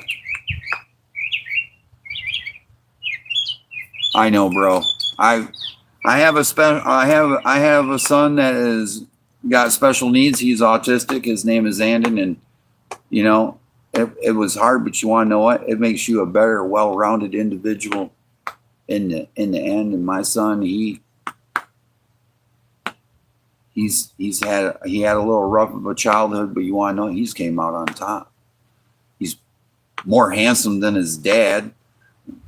Damn good looking, and the girls are chasing him around, and the kid's he's very, very, very highly intelligent. So, I mean, you know, but he needs consistent care from family and stuff like that. And he is up north with his aunt and her husband and her kids.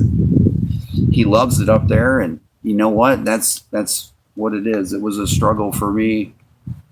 So that's going to definitely be on my prayer list tonight before I go to bed. You will be in my thoughts and prayers, that is for sure. And so is that little girl. She'll be in my thoughts and prayers. It is very hard to deal with bad news, especially, you know, when I found out my child was going to be, you know, different from every other child, not the same, but I don't look at it that way. I look at it as my child is just as special as anybody else's child. And I'm glad that they're all individually separate and they're their own entity and they're their own individual, because that's the way I would want them to be. I wouldn't want them to be programmed like a robot. I want a kid to be a kid. And God didn't create them to be perfect. He created them to be in his own image and special in their own way. I mean, special people are born different, and they're born for a reason. And you know, they bring a special, I don't really know how to put it, but they bring something special to our lives that sets us in our place and puts us all in the right direction.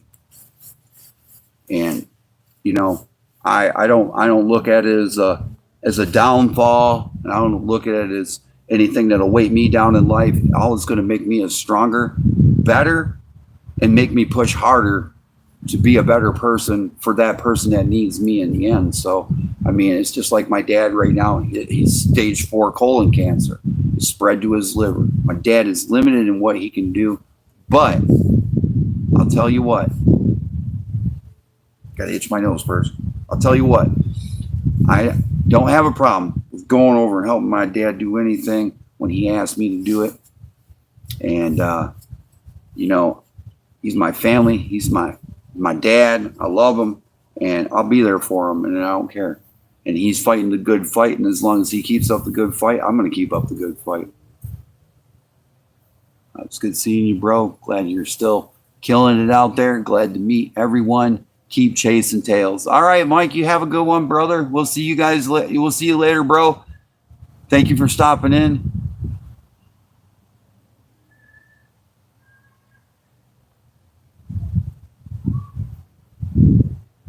Caden plays Roblox.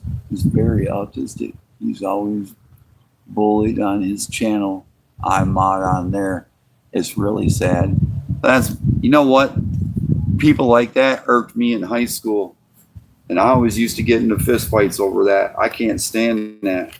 I don't like bullies, and I don't like people being picked on just because they're different, or they're not just like everybody else, or they're not handsome and got the most cutest girlfriend, or they're, you know, you want to know what? I don't care who you are. You're special. You want a cool friend? You got me. I'll be your friend. There ain't no such thing. There ain't no such thing as bullying over here. We'll hang out. You ain't going to get treated no different than anybody else. You're going to get treated just the same around here by me as you would any of my good friends. I'm going to treat you just like I treat everybody else. I'm going to treat you good. We don't tolerate that. That's right. We don't tolerate bullies. Bullying, we don't tolerate that.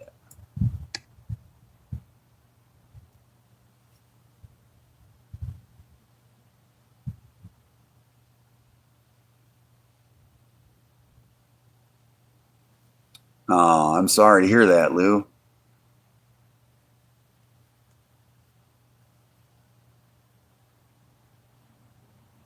Yeah, that's right. Family strong, Lou.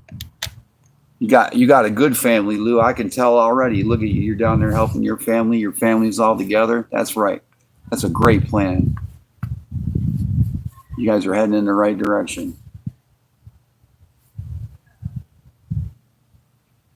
Yeah, me too. I was always friends with the kids that were, you know, different. And we had a kid named Eric Dell. He's one of my very good friends back home in Petoskey, Michigan. He works, you know, a job, but he you know, he is got a lot of problems. He was, you know, he couldn't walk. He was mentally retarded, and you know, a lot of disabilities in his life, and kids picked on him while he was on his crutches and stuff. And they used to shove him around and bully him, and I couldn't take it. I couldn't stand it anymore. And I had enough when I was in high school, and I snapped. I was in a hallway. I watched him. He would go down our hallway, and they decided one day to start pushing him around because he was going through the senior gauntlet. And I'm sorry, I just don't play that. I don't play that. I was a freshman. I stood up and I got my butt whooped. But I'll tell you what, I let all those dudes know exactly who I was. I was not going to let that kid get bullied like that. I couldn't do it. And they even kicked me out of school, but I don't care. And then when I got back that week, I went after each one of those guys that was bullying on that kid, and I got kicked out some more. So there it is right there. I can't stand bullies. I was bullied on when I was a kid. I can't stand it. So we don't bully people here. We encourage you to come on in. I don't care if you're weird. I don't care if you're a Trekkie. I don't care if you love flowers. I don't care if you eat vegetables only. I don't care who you are. You want to hang out and come on in? Come on in, man. You're welcome to come hang out.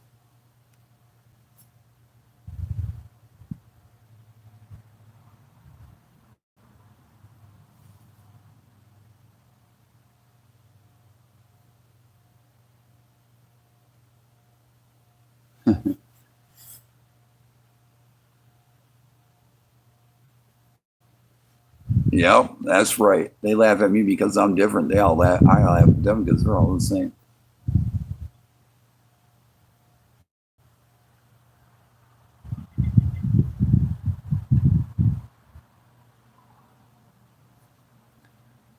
Lou, you guys are awesome. You and your girlfriend, and man, your family's just, you sound like you got a really great family, bro. You got a very, very well blessed family, man. I hope it continues, bro.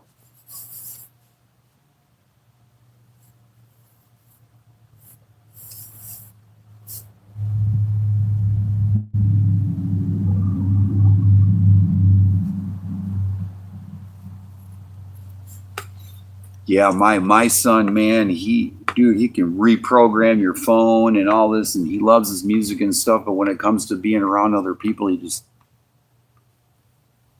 don't want anything to do with it. He just don't want anything to do with it.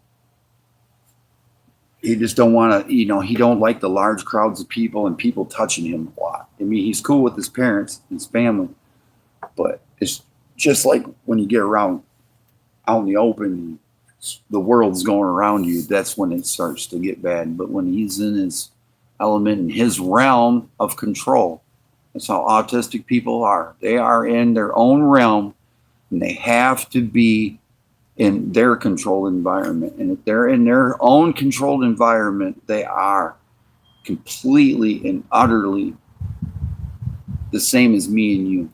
But it's just their environment. It's a lot for people to take in. And don't get me wrong, I'm going to tell you right now, there is some very highly intelligent autistic people. Elon Musk is one of them. He is autistic, and he is a damn genius. There it is.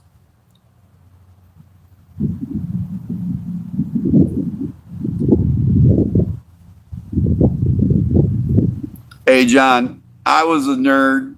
I was loved science, and I was an artist, and I played football, and everybody made fun of me and stuff. You want to know what? But they didn't have the nuts to step on a hockey rink with me. Ain't that funny?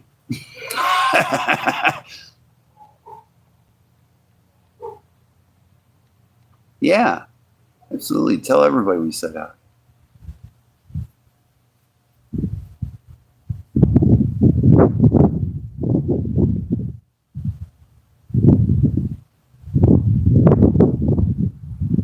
Yeah.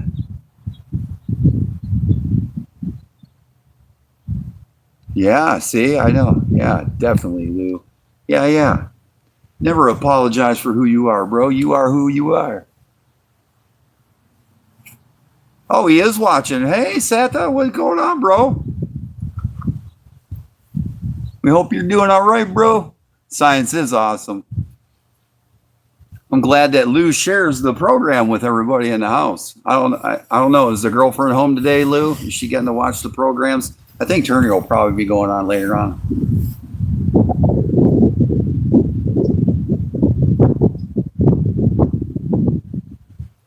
Yeah, well, guess what? Secretly on the side, when they were bullying you, though, John, they probably came and asked you for information for science projects.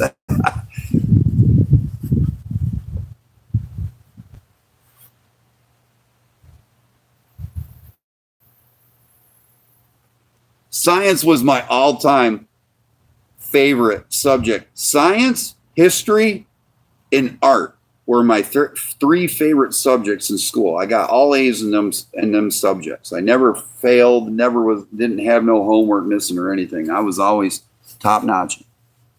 I love science. Hell yeah. There's some cool stuff out there you can do, man. I mean, some cool stuff. Some really cool stuff. How many likes we got today? Let's Oh, okay. There we go. I can't see the numbers when I'm. Oh, we got 21.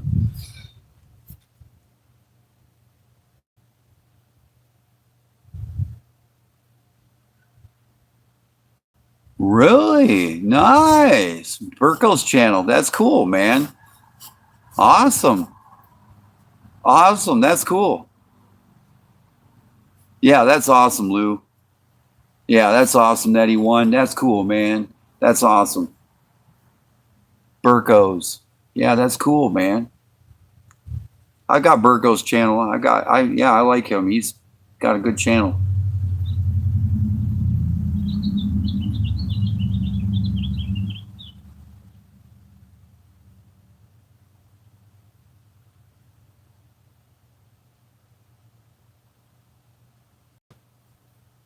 Oh, sweet. And you guys are getting some lines wet. That's awesome.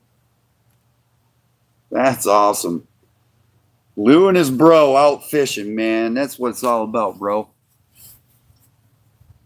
God's got a special place in heaven for you. Trust me. People that are good to their family like that, God's got a special place in heaven for you. You don't know it, but he does. That's for sure. Good deeds never go unpaid in the end. Trust me. They will be paid in full. Kindness will be paid in full before anything else. Kindness will be paid in full by the Lord.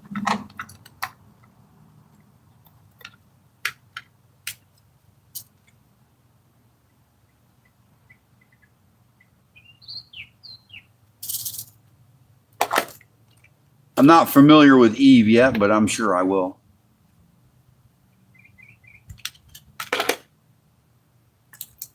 All right, we got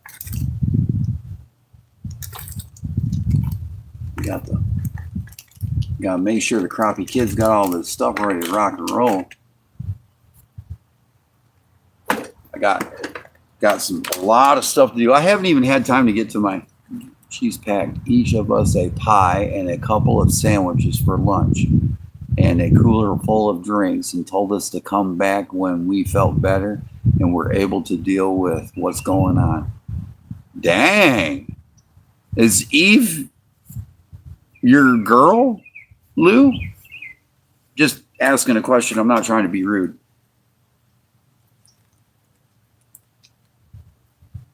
Oh, I think they're already there, Glenn.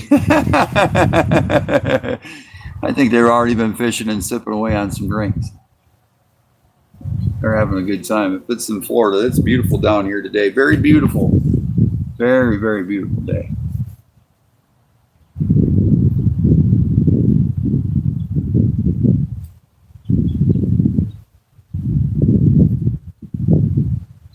And we got the Super Bowl tonight. I might watch a little bit of the game. I'm not going to spend a whole boatload of time doing it, but I'm going to watch a little bit of football, not much. My team didn't make it, so I'm not.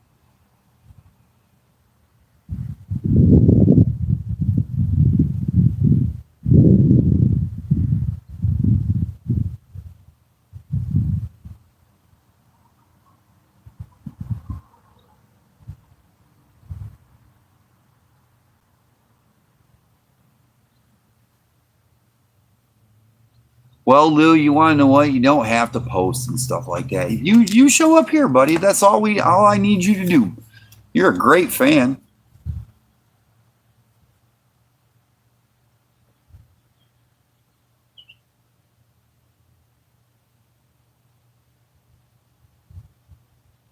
Everybody has issues, brother.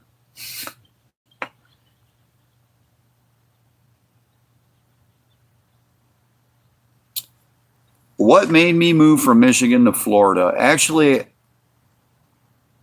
Eve is our girlfriend. I can't claim her on my own because she adores my brother too, and she is absolutely dedicated to her. So, yep, she's ours. That's funny. That's awesome, bro. Okay, cool. That's awesome. She loves two of you at the same time. Man, that's awesome, bro. That's awesome. All right. What made me move from Michigan to Florida? In 2000, in the turn of 2004, well, before the turn of 2014, my wife, Emily, had passed away 3 days after her 23rd birthday and left me with my two sons, and I was in a bad position and I didn't know what to do. We were actually living in Milwaukee, Wisconsin at the time, and I was on cable TV building decks and patios. And when she passed, I kind of lost touch with work, and I was focused on a lot of other things. My life kind of went downhill. I didn't know what to do, or I just never had to deal with anything like that. So my mom said, why don't you come on down here and stay with me and Dad and be close to family, and why don't you come on down here and try Florida for a little bit? So I came down in 2014 during the big storm. Me and Andon, my son Andon, and he captured the heart of every female on every plane we jumped on. He was sleeping on girls' chests all the way down here. It was funny, man. Girls couldn't put him down. He's a ham bone. Like I said, he was cuter than his dad. I couldn't help that. And we got down here, and it took me a little while to get things worked out in my head, what happened, why, and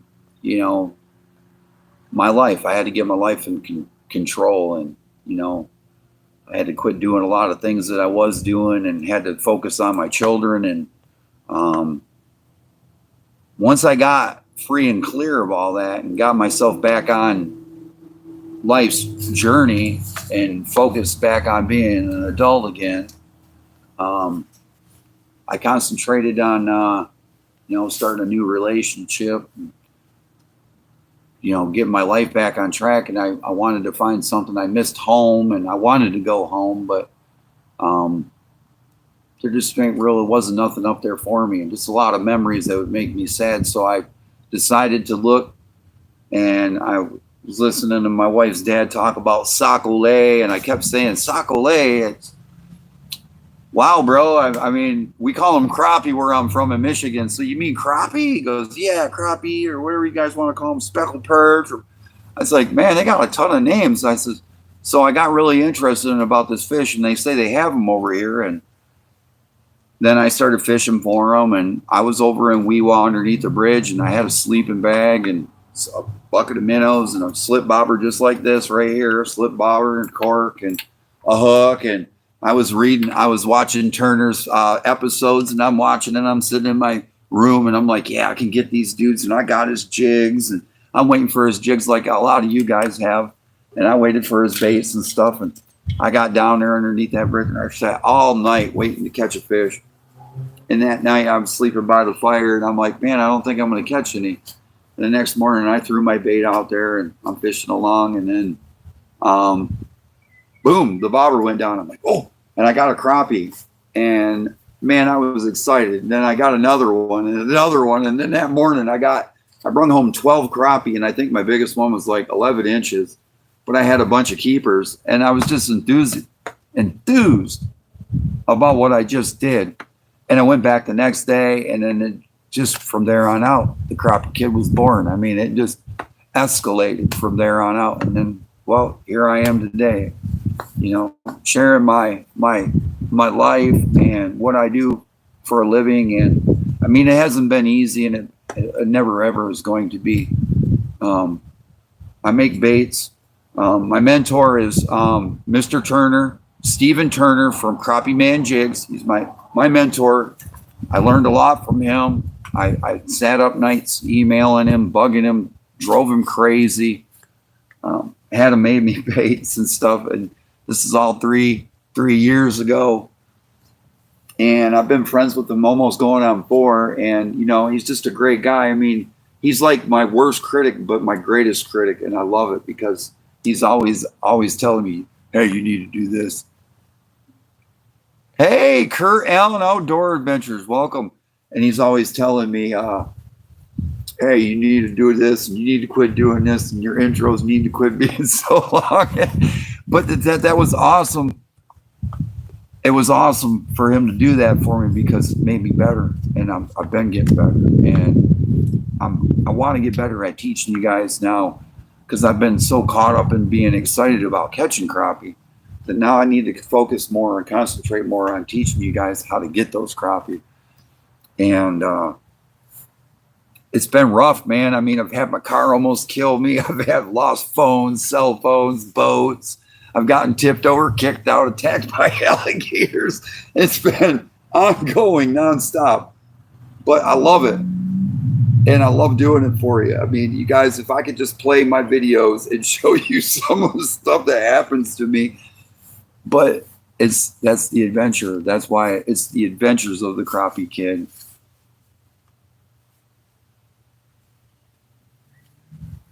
Yeah, I mean, you guys will get some awesome. A lot of you guys have channels, are awesome, and you guys fish, share, and stuff like that, like MBPF fishing, Turner fishing, Skipjack, Angie, Shannon, Thumpaholic fishing with Domingo, Mean Gene, the fishing machine. All these guys, I talk to them on daily basis and stuff. We all talk, and I mean, I fish with, I talk with a lot of the guys from the pro tour, from Crappie Masters. When you coming back? Are you going to do the season this year? And I told them I can't because, I've had a lot of things go on that cost me a lot of money, and I don't have the money to go in on the tour this year, so I'm going to step aside this year and not fishing the tour, and I'm going to concentrate and focus more on my channel, getting monetized, and getting out there and concentrate more on helping my subscribers learn more about fishing and stuff, and getting out there and doing more. And that's pretty much what I'm concentrating on now. Man, that's rough. It takes a strong person to pull through the pain, pull yourself up to get where you're at. Yes, it does. Absolutely. I appreciate that. Fishing saves sanity and gives peace. You are not lying. I'm always say fishing is a meditation. Oh yeah, it is. Fishing has been great for me. It's been very peaceful. It's helped me get through a lot. Yeah, it's helped me get through a lot too, because hey,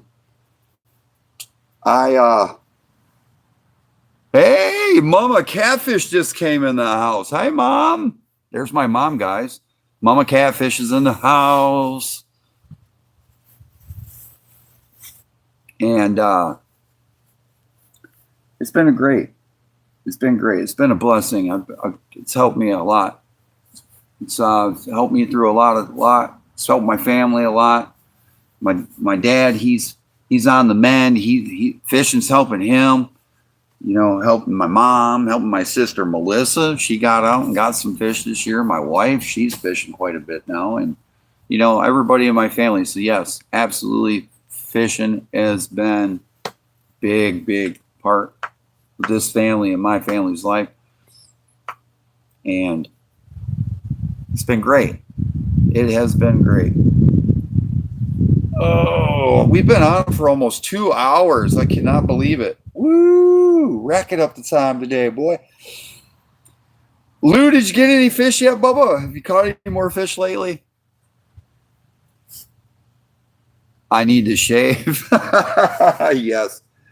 It's been a long 30 days, guys. It's been 30 days of nonstop. Fish. And then yesterday I finished off.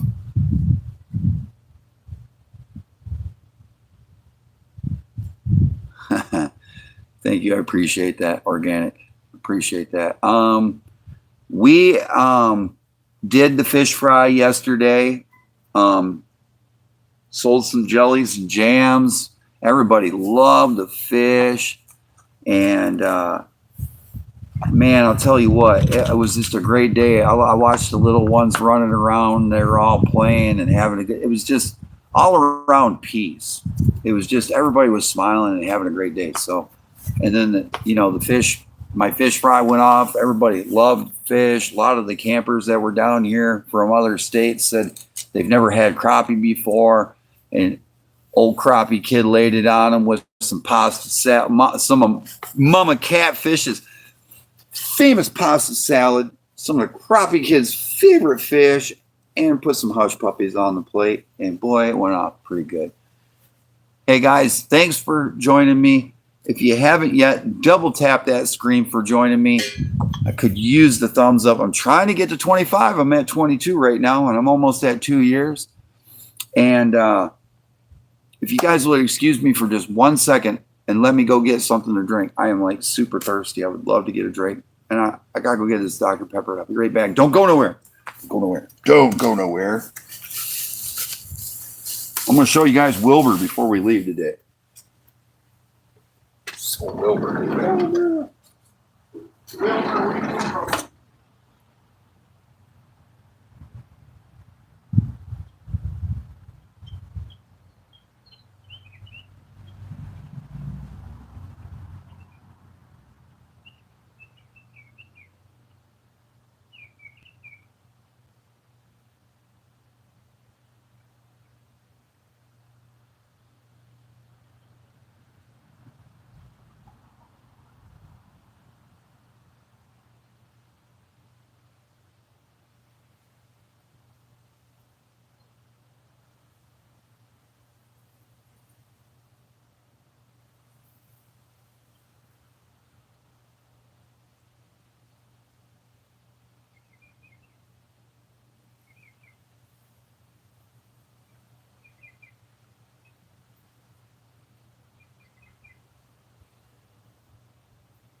Okay, I am back. Now, I'm going to take you guys in. You guys are going to get to meet and see Wilbur, my bass. He's young. He's a good kid. He's a good kid. I'm going to let you guys watch Wilbur for a minute. He's a good little fish. He'll probably show off. Oh, he's showing off already. Okay. Oh, look at him. He is showing off already. Look at that. There's Wilbur. Wilbur, my bass. Wilbur the bass. Hey, Bubby, what you doing?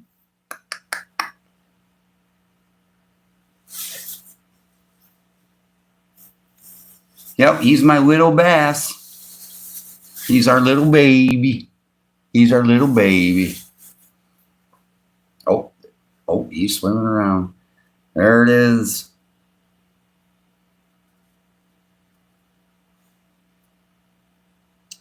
Oh, somebody said to feed him. Hold on. Hold on, Wilbur. Uh-oh, you guys got him all excited now.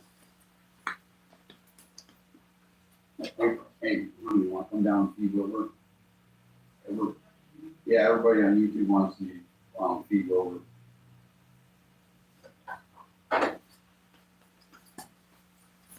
Okay, guys, the request has been granted. Wilbur will be fed today. We're going to feed Wilbur live right here. That's Mr. Wilbur. No, he is. That's the size that I got. That's the size that I got him. I got him. That's his size that he is about. I'd say he's probably about 7 inches long.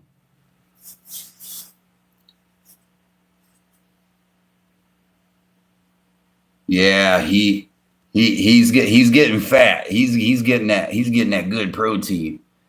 Oh, Wilbur. Yep, that's the new one. No, that's not the new one, Mom. That's still Wilbur. That's still the same one. The two little ones, he won't accept them. Look at him, boy. You're just showing off today. Where is Weewa? Weewa is right next door over in the other tank. He's next door to him. We can't put them together. Wilbur and Weewa will fight. I want to put them together, but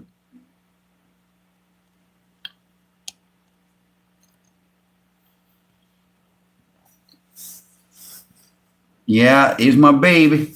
Oh, my Wilbur. Come on, Wilbur. He likes to swim. Here's my boo-boo. What? Oh, you want some food? You want some food? You want some food, buddy? Yeah, you're my bud. You're my bud. I want to get a crappie. I want to get a little crappie. Oh yeah, he's waiting for his food. Yeah. Now that Mom knows he's coming, he is very friendly. He plays with my wife when she's cleaning out the tank, and she's got the little. Oh yeah, I showed him a crappie slipper. He'll freak out. See, I told you he'd freak out. Woo! He did not like that, boy. Won't do that again. Not good. He's seen my crappie slipper. He's a little upset right now. Oh, he's coming out now. You gotta show him some food. Come on, Bubba. Come on.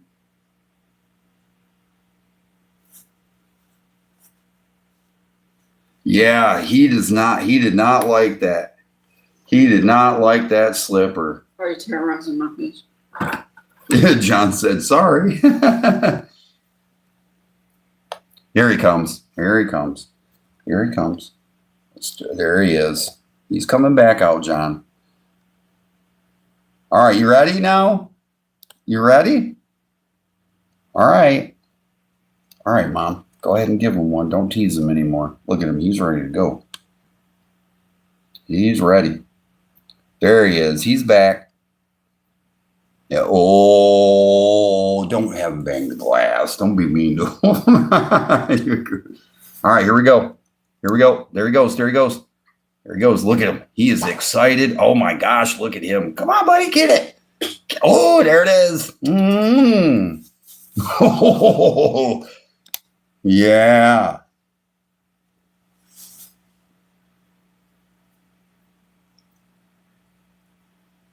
No, that slipper's 13 inches. He's only about 7 inches, guys. He got scared to death when he seen that thing.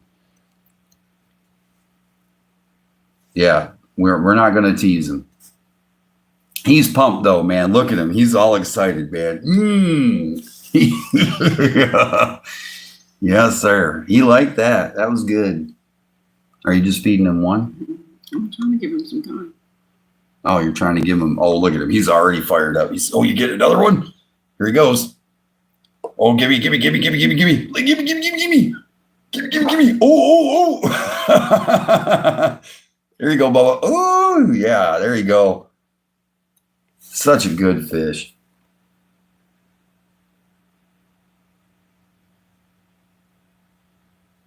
Yeah, he is, man. He's a healthy fish, too. I feed him minnows, though. I do give him stuff to eat.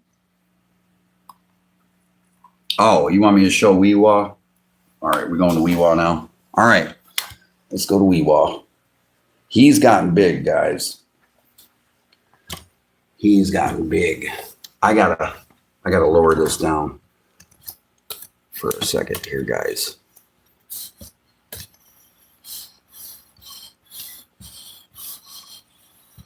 All right, this is Weewa's tank, and we're going to try to get Weewa over here in the front.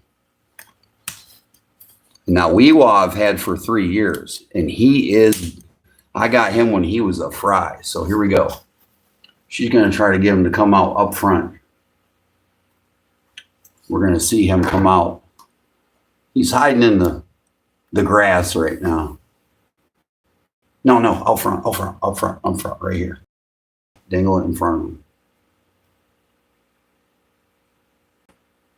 Oh, he ain't going to take it, is he? All right. Let's see him over here. See him over there in the corner, guys, to the left a little bit. We're going to go ahead and down him and see what he does. Oh, there he is. Ooh, there he is. That's a monster right there. That's a warmouth named Weewa.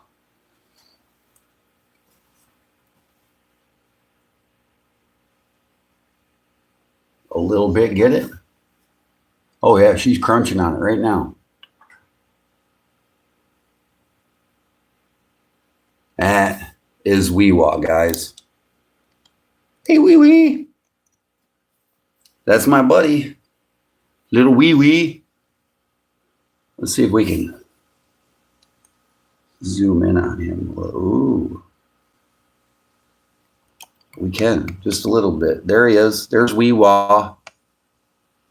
Hi, wee wee. He's got a little tank mate in there. I think I got a little female in there with him now. We're hoping she's a female.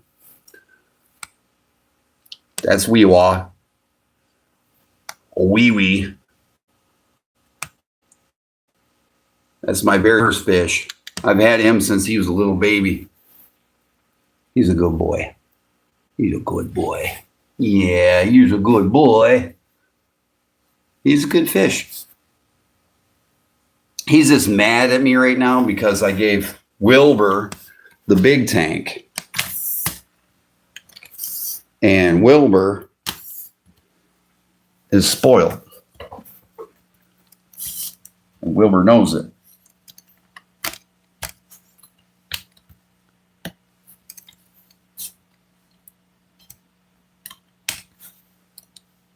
Okay, guys, what I'm going to do is I am going to go use the restroom.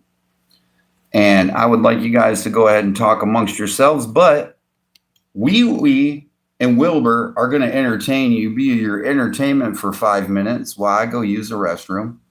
And Wilbur says that he'll try to do you some tricks. But I don't know if that'll work out or not, but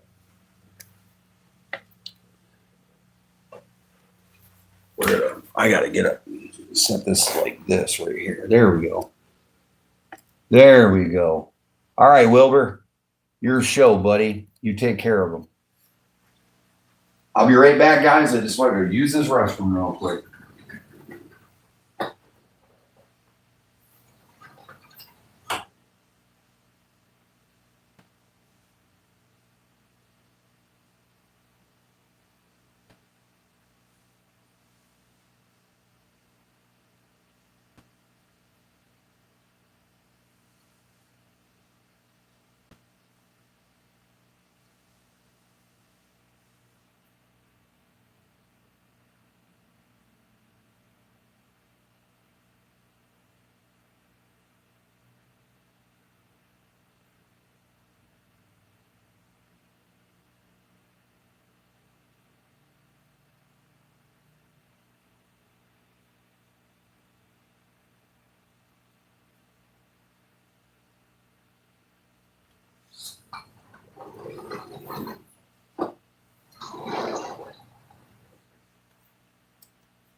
What are you doing, Bubby? All right. We're back. So there's my fish.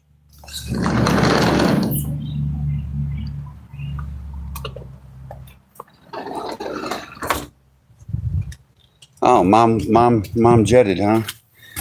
Oh, that's all right. Wait, we're good.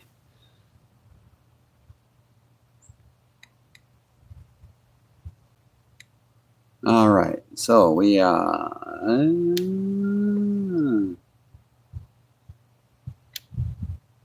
Yeah, Wilbur, he is something else.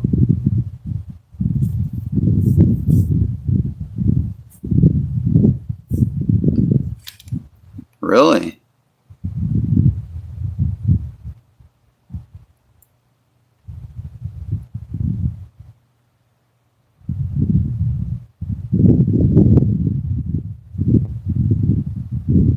Yeah, all my fish are awesome. Oh yes, we do. They're very intelligent. My bass is my Wilbur is a sweetheart, man. I told my wife, I said, as soon as he gets old enough where he can go into a pond, let's say he gets up to 17, 18 inches, 2 pounds, and you put him in a pond and she got a snorkel and mask on and went in and swam with him, he'd hang out with her all day. After hand feeding him for a couple of years, oh man, he'd hang out. They're your new best friend. They just want to know that you're not going to hurt them and they can see you. Boy, that fish looks right at me. Now I want a fish tank like that. Thank you, inspired me. Organic machine. Dean said now he wants a fish tank like yours. Well, my wife belongs to a fish group on Facebook. She does a lot of the freshwater fish like that. So if you want any tips and pointers, she'd be more than happy to give you some. She does. She loves her freshwater fish. We got 4 fish tanks in there with fish.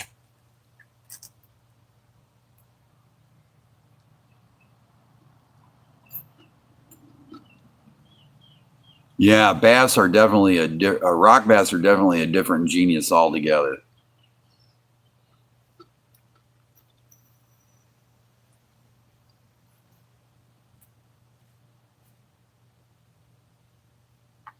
Yeah, they do.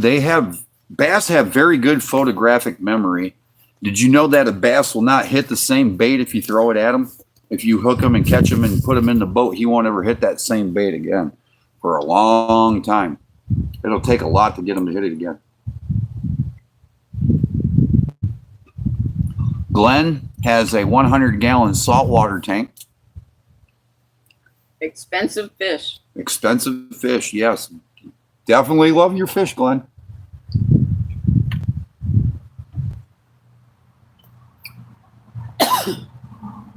Oh yeah, he would. Yeah, Lou said it perfect. He definitely would swim with me and you in the same pond. Wilbur, after we raise him, he would swim with me and you snorkeling around in the pond all day. He'd probably come up wanting you to feed him a worm.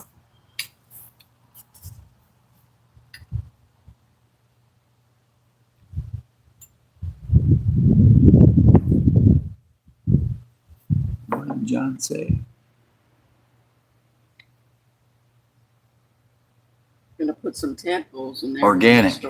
Warmouth are related to bluegills and red ear sunfish. Yes, they are cichlids. Rock bass are a different genus altogether of small southern bass. Yes. A warmouth is a bass and a couple of sunfish mixed together. And here's a funny thing. Warmouths down here, they get picked on so bad that they'll hang with the other sunfish, but they'll also hang with crappie and change their color to match a crappie, and they'll hang with schools of crappie.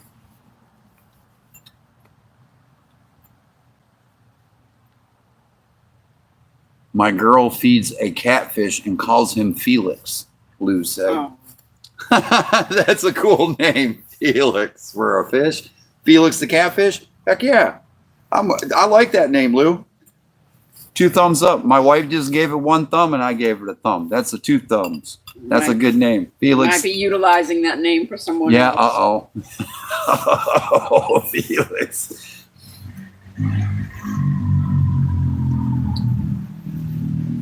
Weewa has been a very good fish to have ever since we've gotten him. He has been awesome. We started him off in a tank of what? Were the mollies? No, he couldn't eat them. No, what were the little ones that little one we started him off with? Oh, corridor stir-buys. No, Catfish. and that little blue one that kept diving out of the tank all the time. What was him?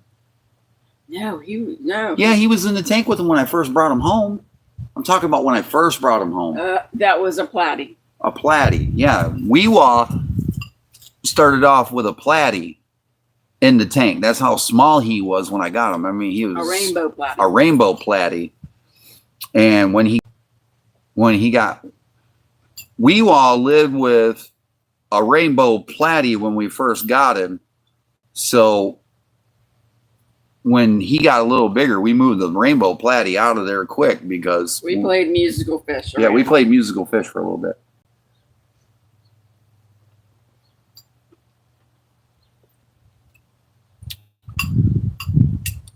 You catch a lot of them while targeting crappie then, kid?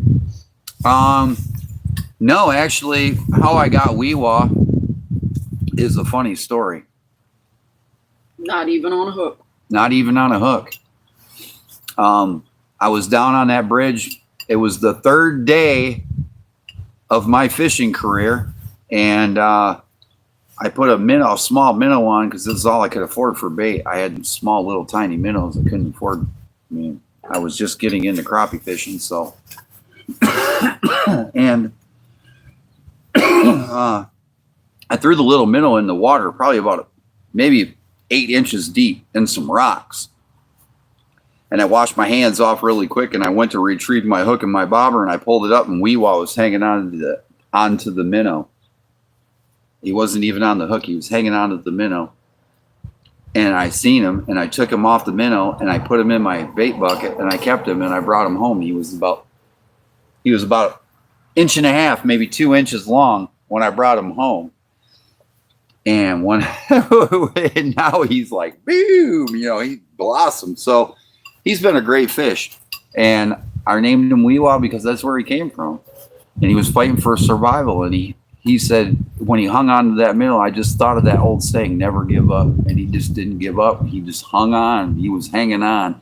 But he was in 8 inches of water hiding in these rocks from everybody. He was just so tiny. Lou says that his girlfriend feeds Felix, and he is very huge. And she won't let us pull him out to weigh him or measure him. And my wife says, no, don't pull him out to weigh him and measure him. Leave him alone. What species? Catfish. No, but what species of catfish? What species of catfish, Lou? Like a channel cat? Is it a channel cat, blue, or a flathead? They found on Lake Chaplin bass caught off a spawning bed do not return for 2 years to that side of the lake.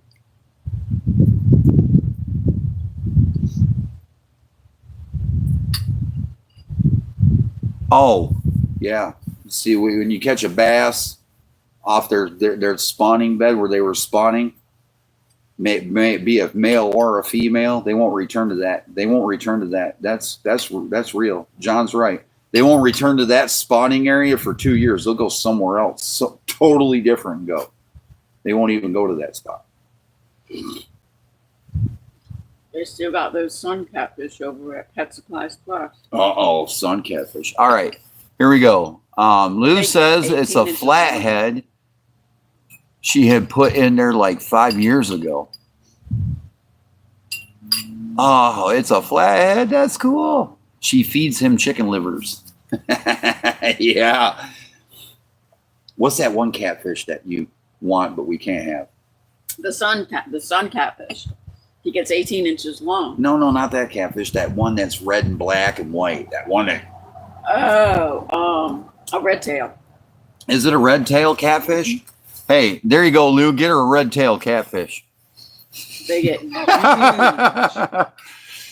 she'll beg you to take that thing out of the pond and measure it when she sees how big it gets.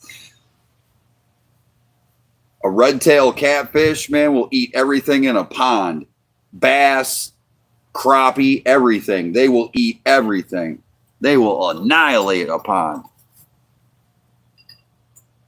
She'd kill me.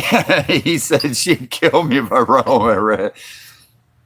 John said, if you had a molly tank or wild caught swordtails with properly salted water, a small largemouth bass can live in a slightly brackish water.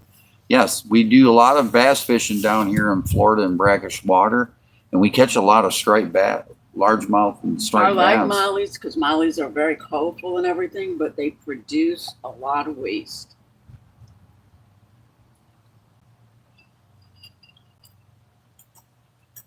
Yeah, Lou said she'd kill me. Oh, if you put a red-tailed catfish in a pond, Eve would come down on you, Lou. You might not want to do that. That'd be bad for you. As a red-tailed catfish, just eat everything. They grow stupid big.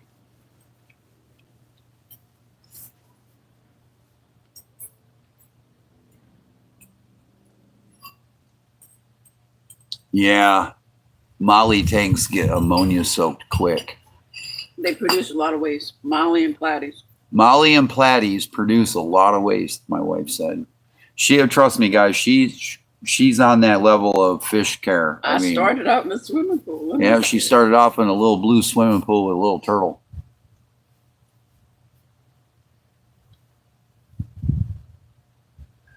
He said, Lou says, I'm not sure how many fish are actually in the cattle pond. I know she hooked this one bad and it didn't think it would make it. And that's why she dropped it in there. But it's been her best friend for years, the catfish.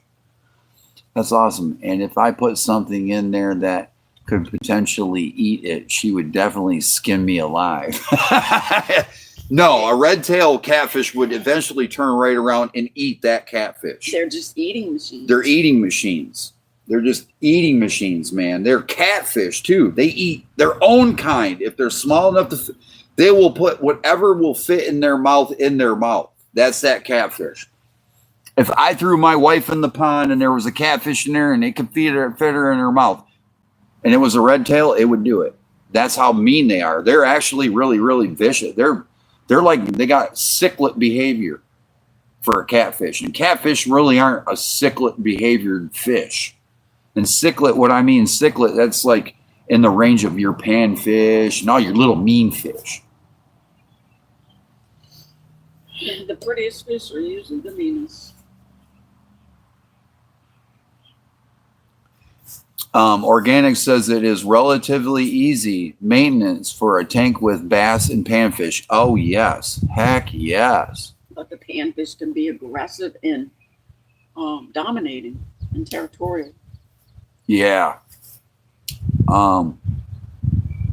John C. says red tail from Brazil. The red tail catfish from Brazil. They're all over South Florida now. John C is like information central when it comes to, I mean, he's my Google.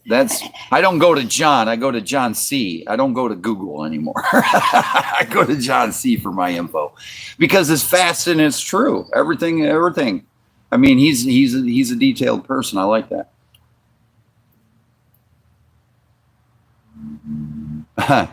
His brother, Lou's brother, is he's watching this right now, and he says, my brother is laughing. He said, if I did that, Eve would be just his real quick.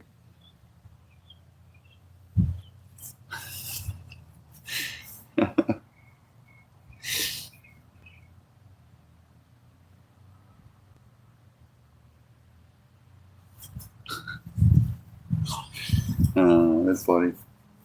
You know, he's talking about me putting the red tail. Oh man, yeah, that would cause havoc. He'd outgrow that pond. There wouldn't be enough room for him. Yeah, the red tail catfish are invasive in Florida. Yes. Yeah, organic they are.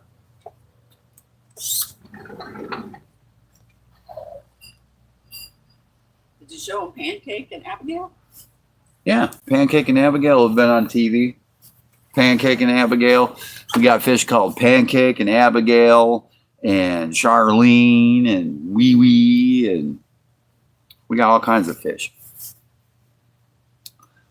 Zach on Catch 'em All Fishing gets red tails, pacu, and plecos all over South Florida. Yeah, I seen that. Yeah. That is exactly what that is on my bucket list. I'm not going to lie, Glenn. Organic Glenn and everybody. I'm not going to lie. That is on my bucket list. I want to go down and catch some peacock bass. Those things are fun, man, and they are decent eating. They only let you keep 3, but I'm going to tell you what, man, that's some good fun. That's some fun. I heard they fight hard, boy. Woo, they fight hard.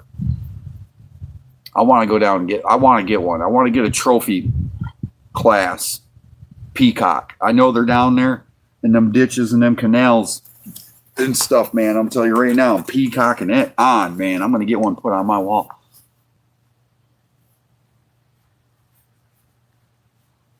Yeah.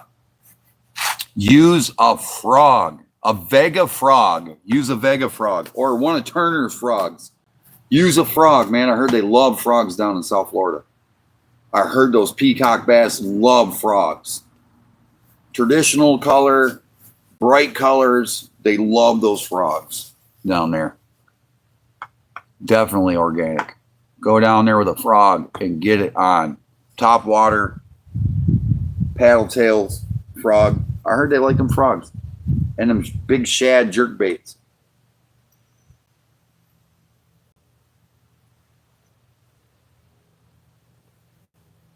$0.06 baits.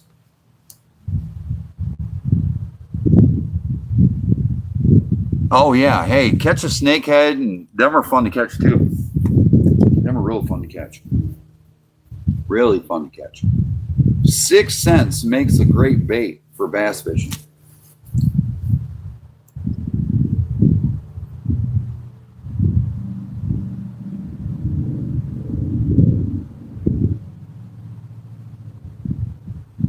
I can't believe they got pacu down there. Pacu's a mean fish, man. That is a mean fish. If they get big, they can mess you up.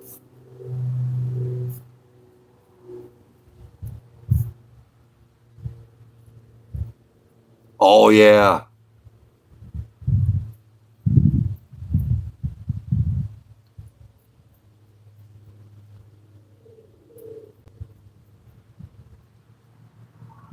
Yeah, John's right. Andrew, in 1993, they released, them guys were dumping, man, they dumped all kinds of stuff down there. That's why we got crocodiles down there. You guys got Oscars over top tilapia. Wow, there's a lot of invasive species fish, but up here where I'm at, I don't have to worry about it right now. Not as of right now. The only species of fish that causes me a problem up here are blackfish.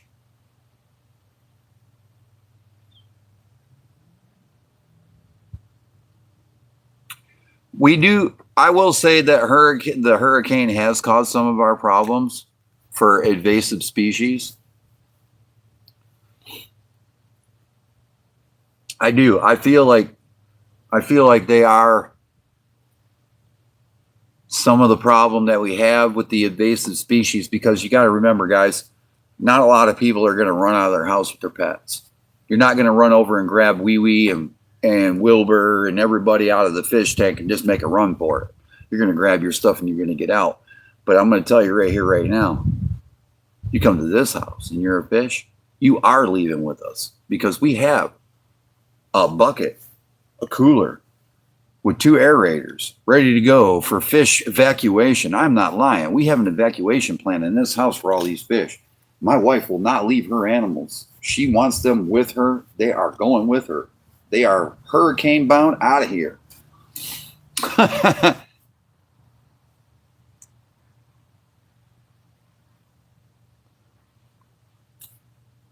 All right. John C. just gave some more information. I like it. John, keep it up, man. That's awesome. Peacock bass are a cichlid from Mexico to northern South America, not related to bass and sunfish. Now 6 color variations released into the Florida waters.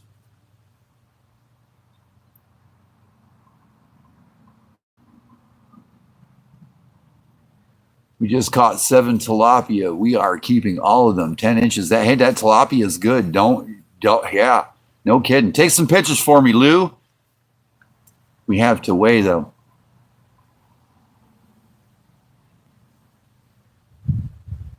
Yes, tilapia. Man. Tilapia. Tilapia is good fish. I'm not going to lie.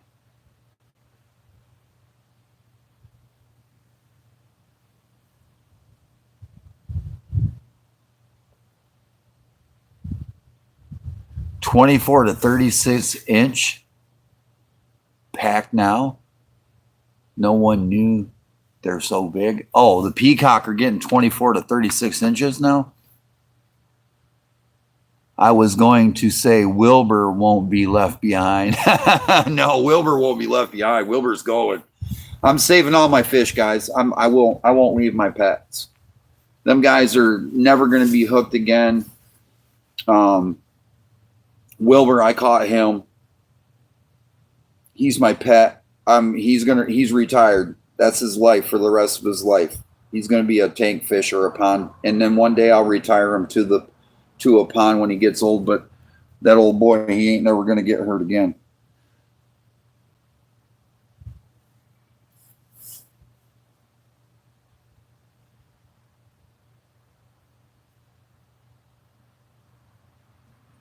Yeah, that is true. Good one, John. Good one, John. I like that. I like that. That was good, John.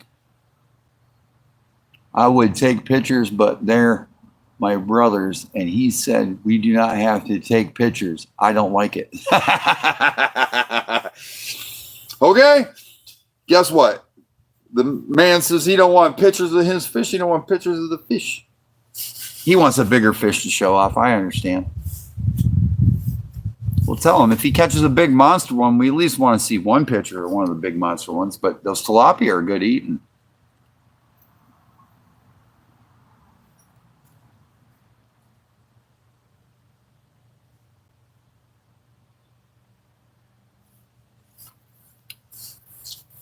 And tell him we don't have to take pictures of him.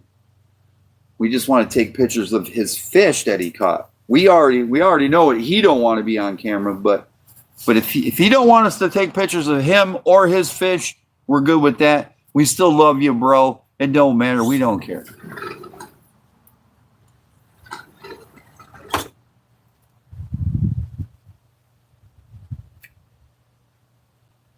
Oh, his brother's going through the phone looking for this big. This is awesome, man.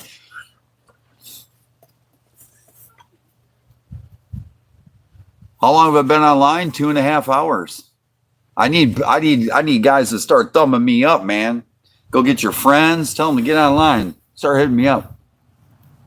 Oh, no. The Pacu is 24 to 36 inches. Yeah, they will. And I'm going to tell you right now, Pacu will munch on people when they get that big. Another pretty fish that's a cichlid that I'd like to have, but they're kind of like a uaru. A uaro? A uaru. Already did it onto 2.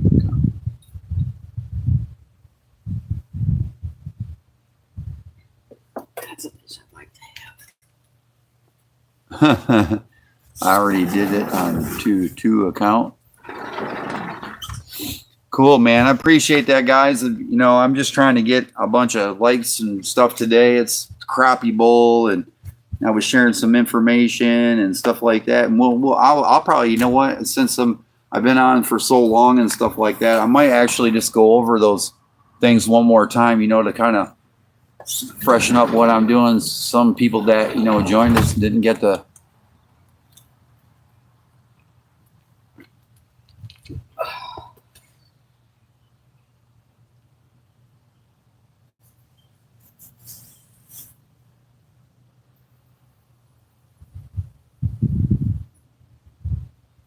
Mrs. Crappie is on the phone now. She's twiggle-wiggling away on her information. She loves fish, guys. She will talk fish all day with you.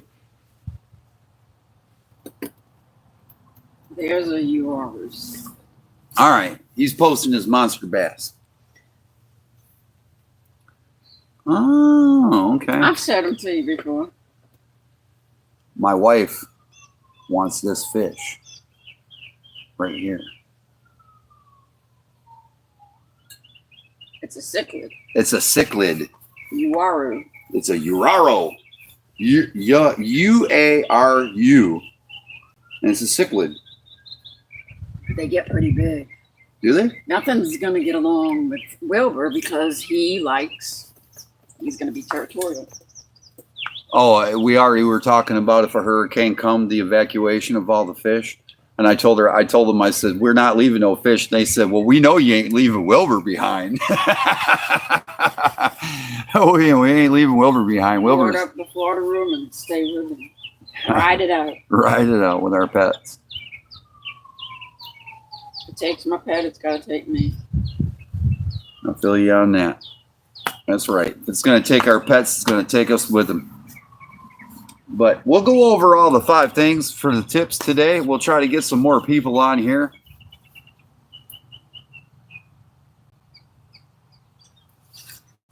I'll have to go. I will go look at it.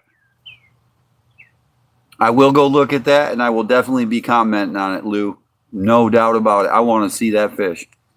It was in Louisiana where he caught his big bass. Babe.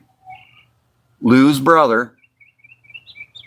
What part of Louisiana? In Louisiana. What part, Lou? He caught his biggest bass last month in Louisiana, and it was a catch and release. And he's got the picture posted. I'm gonna go and post it. I'm gonna go look at it later. But I'm gonna look at it. I'm definitely gonna look at that fish, and I'm gonna comment on it, and I can't wait. I can't wait. I'm excited now. I got something to go look at. Uarus only get between 8 and 10 inches. And What? They're kind of a discus fish. What? Uarus, they only get between 8 and 10 inches. If I get a 60-gallon. 8 to 10 inches. And they're more of a discus kind of fish, but a bit fat or not. So You mean they're not so thick? no, they are thick. You know, they're roundish. They're more like a disc shape. They're more like a pan shape. Right. Hmm. Not like elongated, like Like Wilbur. Yeah. They're more like pancake.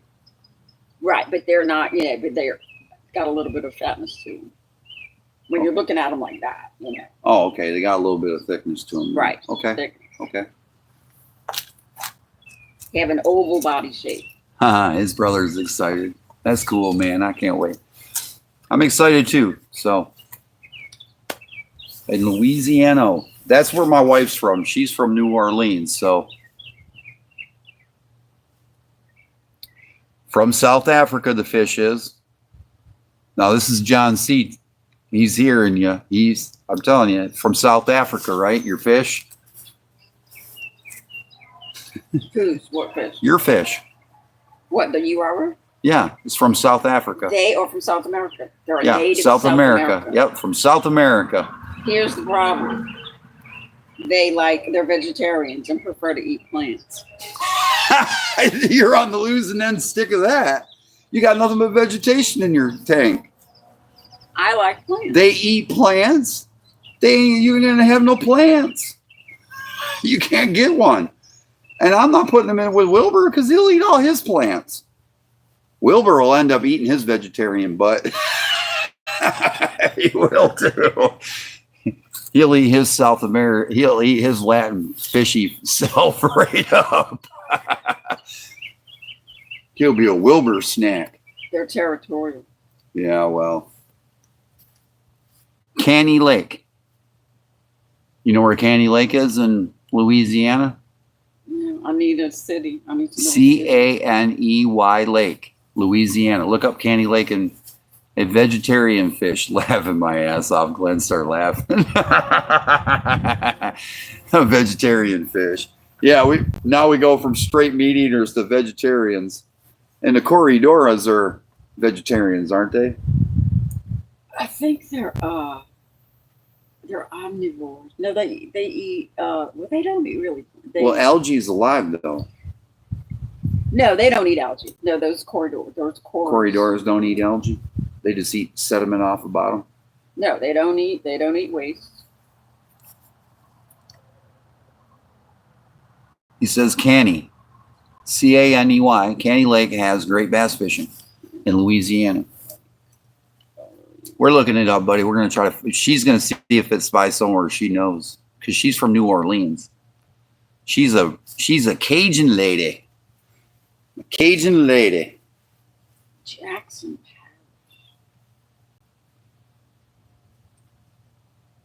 Chatham, Louisiana. Chatham, Louisiana. Where's that at?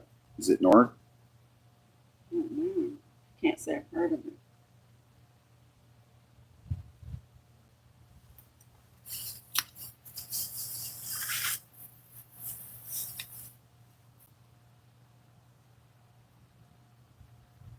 What you got? What you got?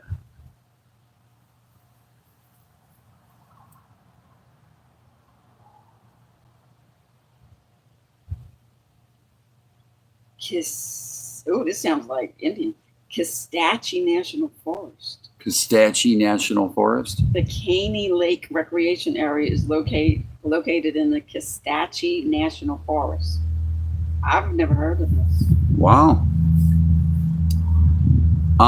So Glenn says, so what do you do? You put lettuce on your fishing pole and you catch them?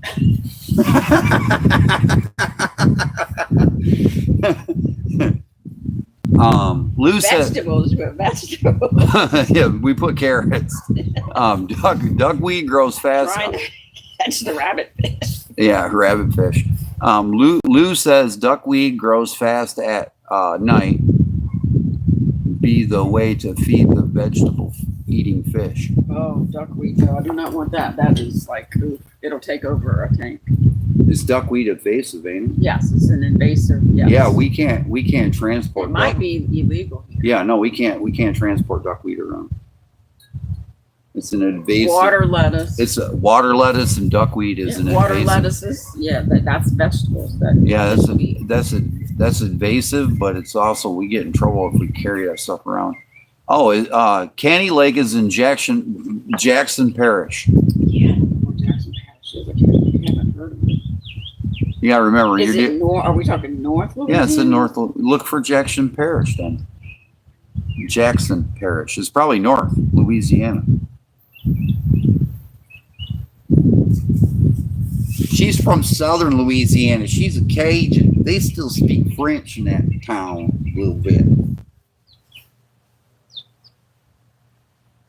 It's funny. It took a Cajun to tame a guy from the UP of Michigan.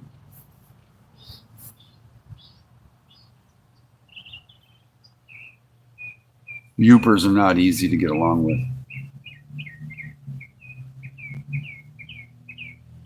Well, the giant lake in Louisiana is Lake Pontchartrain.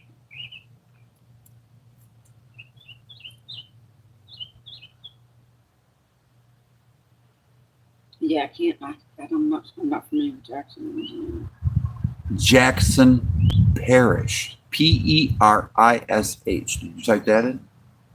Parish. I'm sure it'll take you there. Yeah, everything's parishes in there instead of counties. Parrowfish off eastern Florida caught with a piece of asparagus weighted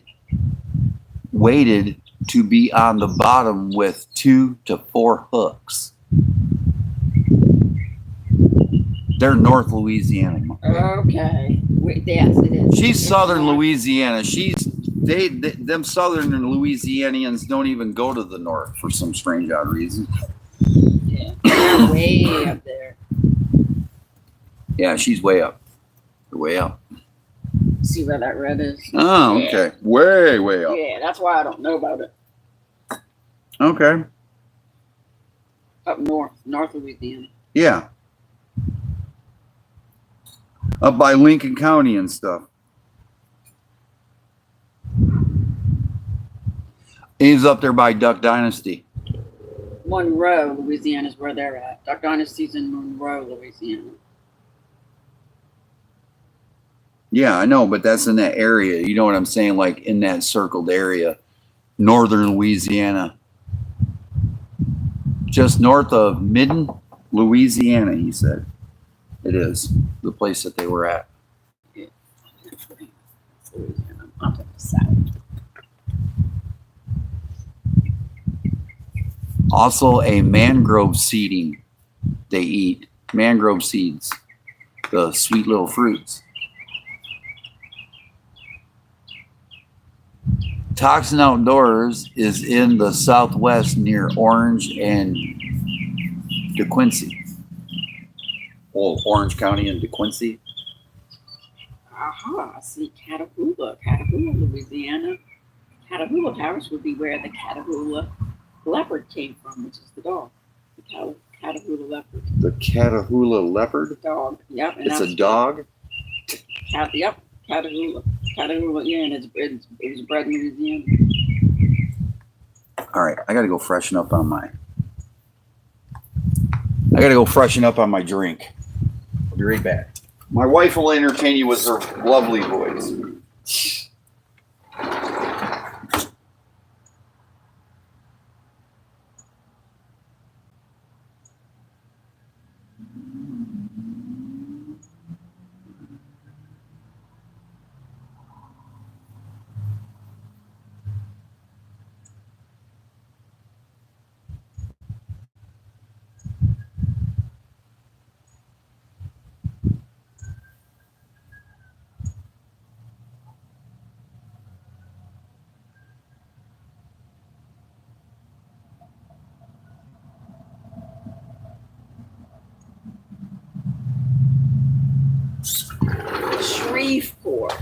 Shreveport, Louisiana, right?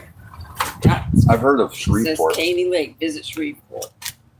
Yeah, I know where Shreveport. Babe, can we go to the World of Candy today?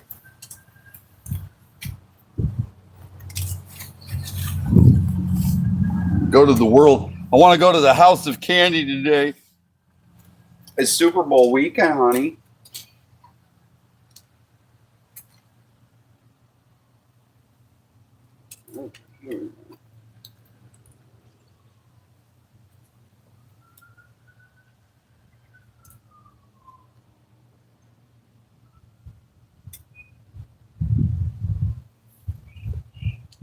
Yeah, it's up there.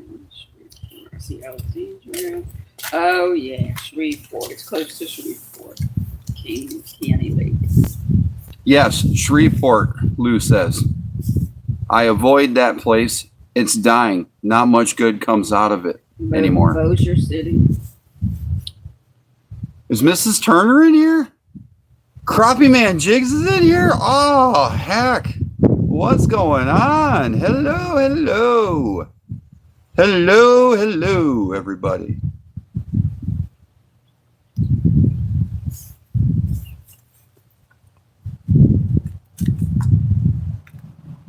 We live further. We live further south though, but we go up there fishing often because it's got some big ones.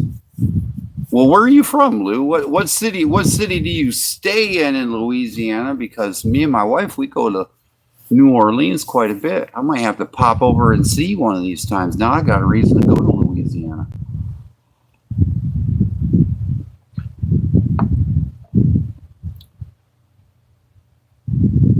He's been talking all about your Turner promoting your channel. Oh, Baton Rouge. Lou's from Baton Rouge, baby. I used to live in Baton Rouge. Whoa, Baton Rouge. All right, Baton Rouge. My wife used to live in Baton Rouge.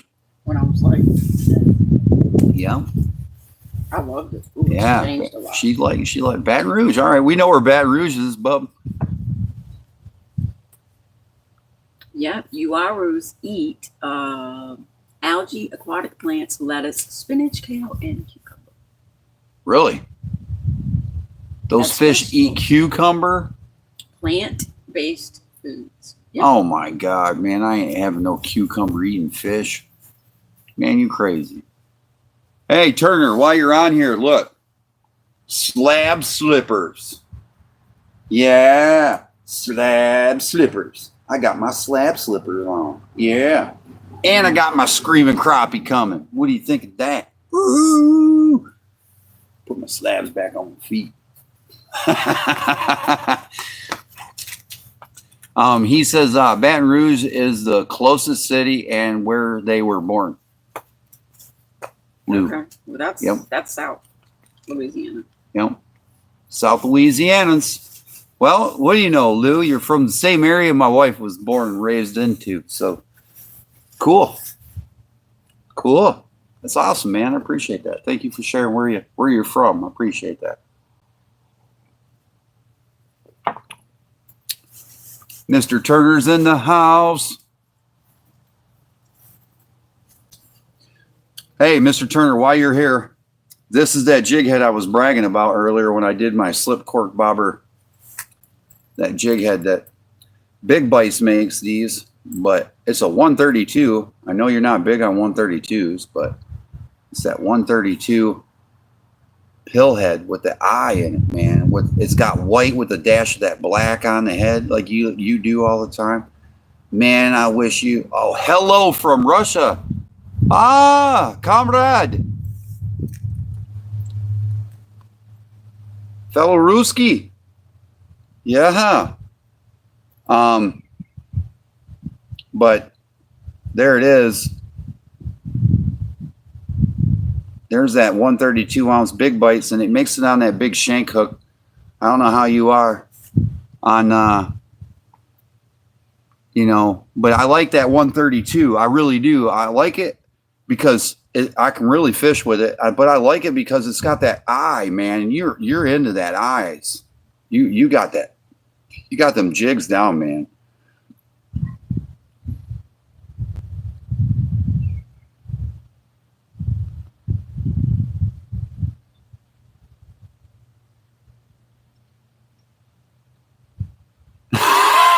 John goes, if your middle toe sticks out of the crappie's mouth, please don't show your feet. How's that for a set you never seen before? Oh my gosh, that was so funny. Oh, that was good. I love that. That was awesome. Turner said, wait till the 132 minnow head mold comes out. It should be tomorrow. Okay.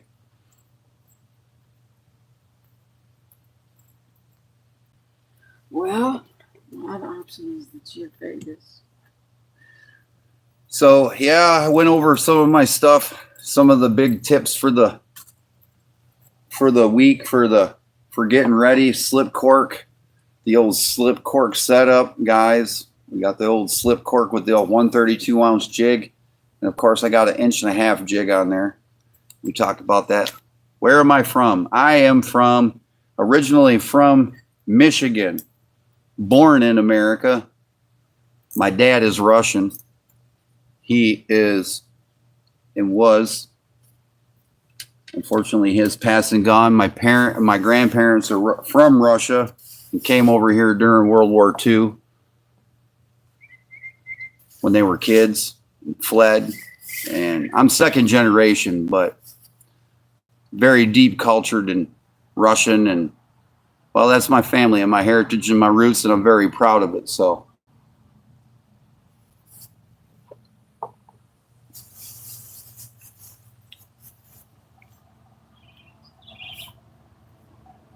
but I'm here in Florida, and I'm a crappie fisherman. It's awesome. My girl's got a still house on Snake Bayou. It empties out into the bay there, so there's a lot of good brackish water fishing. So if we're not going up north, we're going south. The entertainment. There's some really cool Russian people. Yes, there is very good Russian people. They are very good people, and then there are some that are just like the rest of us that do things that we don't like and approve of.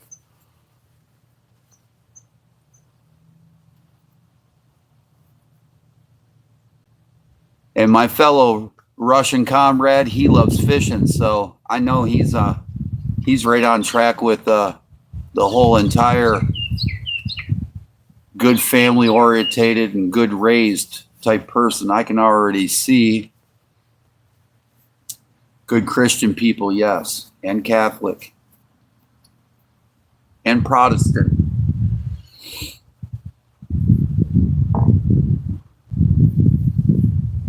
But yes, very good people, very, very well cultured. My family, us Russian people, we're very, very, very, very proud people.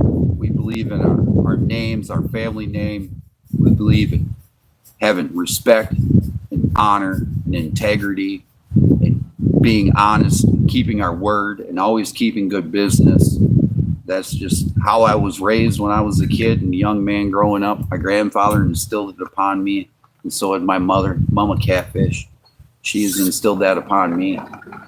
So I have the best of both worlds. Not only am I 50% Russian, and I am 50% Russian because my dad was 100% Russian, but my mom, she is German, French, Dutch mix. And, you know, I got the best of both worlds, but, you know, I do know I have a lot of Russian blood running through me because a lot of my friends told me that they don't know too many people that can pick up a hockey stick and ice skates at the age of 12 and play like they played in the NHL. And, you know, my family is all like that. We're all hockey players. We all love the ice. We all love the cold.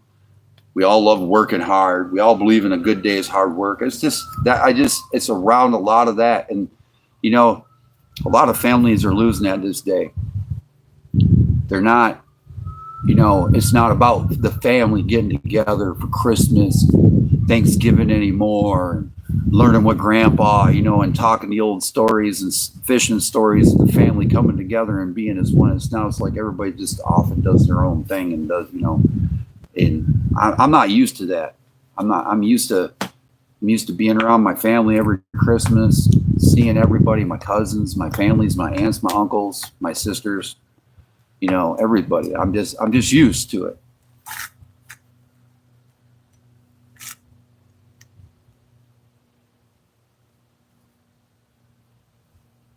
Cool.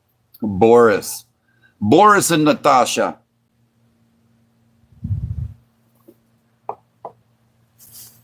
My favorite two spies of all time. Boris and Natasha are the most diehard Russian spies to infiltrate or try to infiltrate the United States to get the squirrel and moose. And the cool thing is, they're actually coming out with a movie, Boris and Natasha, a real life Boris and Natasha, not cartoon done, but a Boris and Natasha movie. So that's where they get their respect. They get a real movie. That's really cool, I think. That's cool.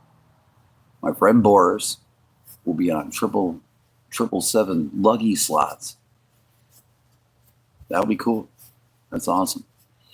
So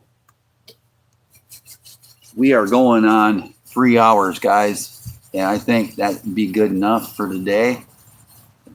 Got 23 likes. Figured I'd have more. I greatly appreciate you guys stopping in. Comrade from Russia, thank you. Ah, yes. Thank you. Thank you. Thank you. Thank you. Thank you. Greatly appreciate y'all stopping in. I had fun with you guys. You guys are the greatest in the world, man. I greatly appreciate it.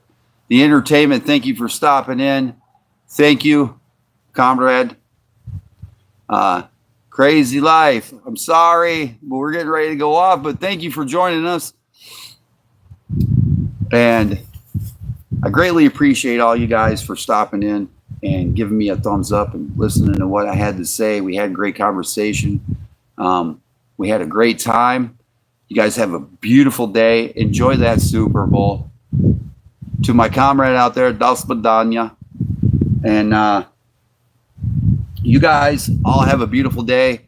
And I'm the Crappie Kidd, and I will see you guys again soon. Go Eagles. Hey, guys.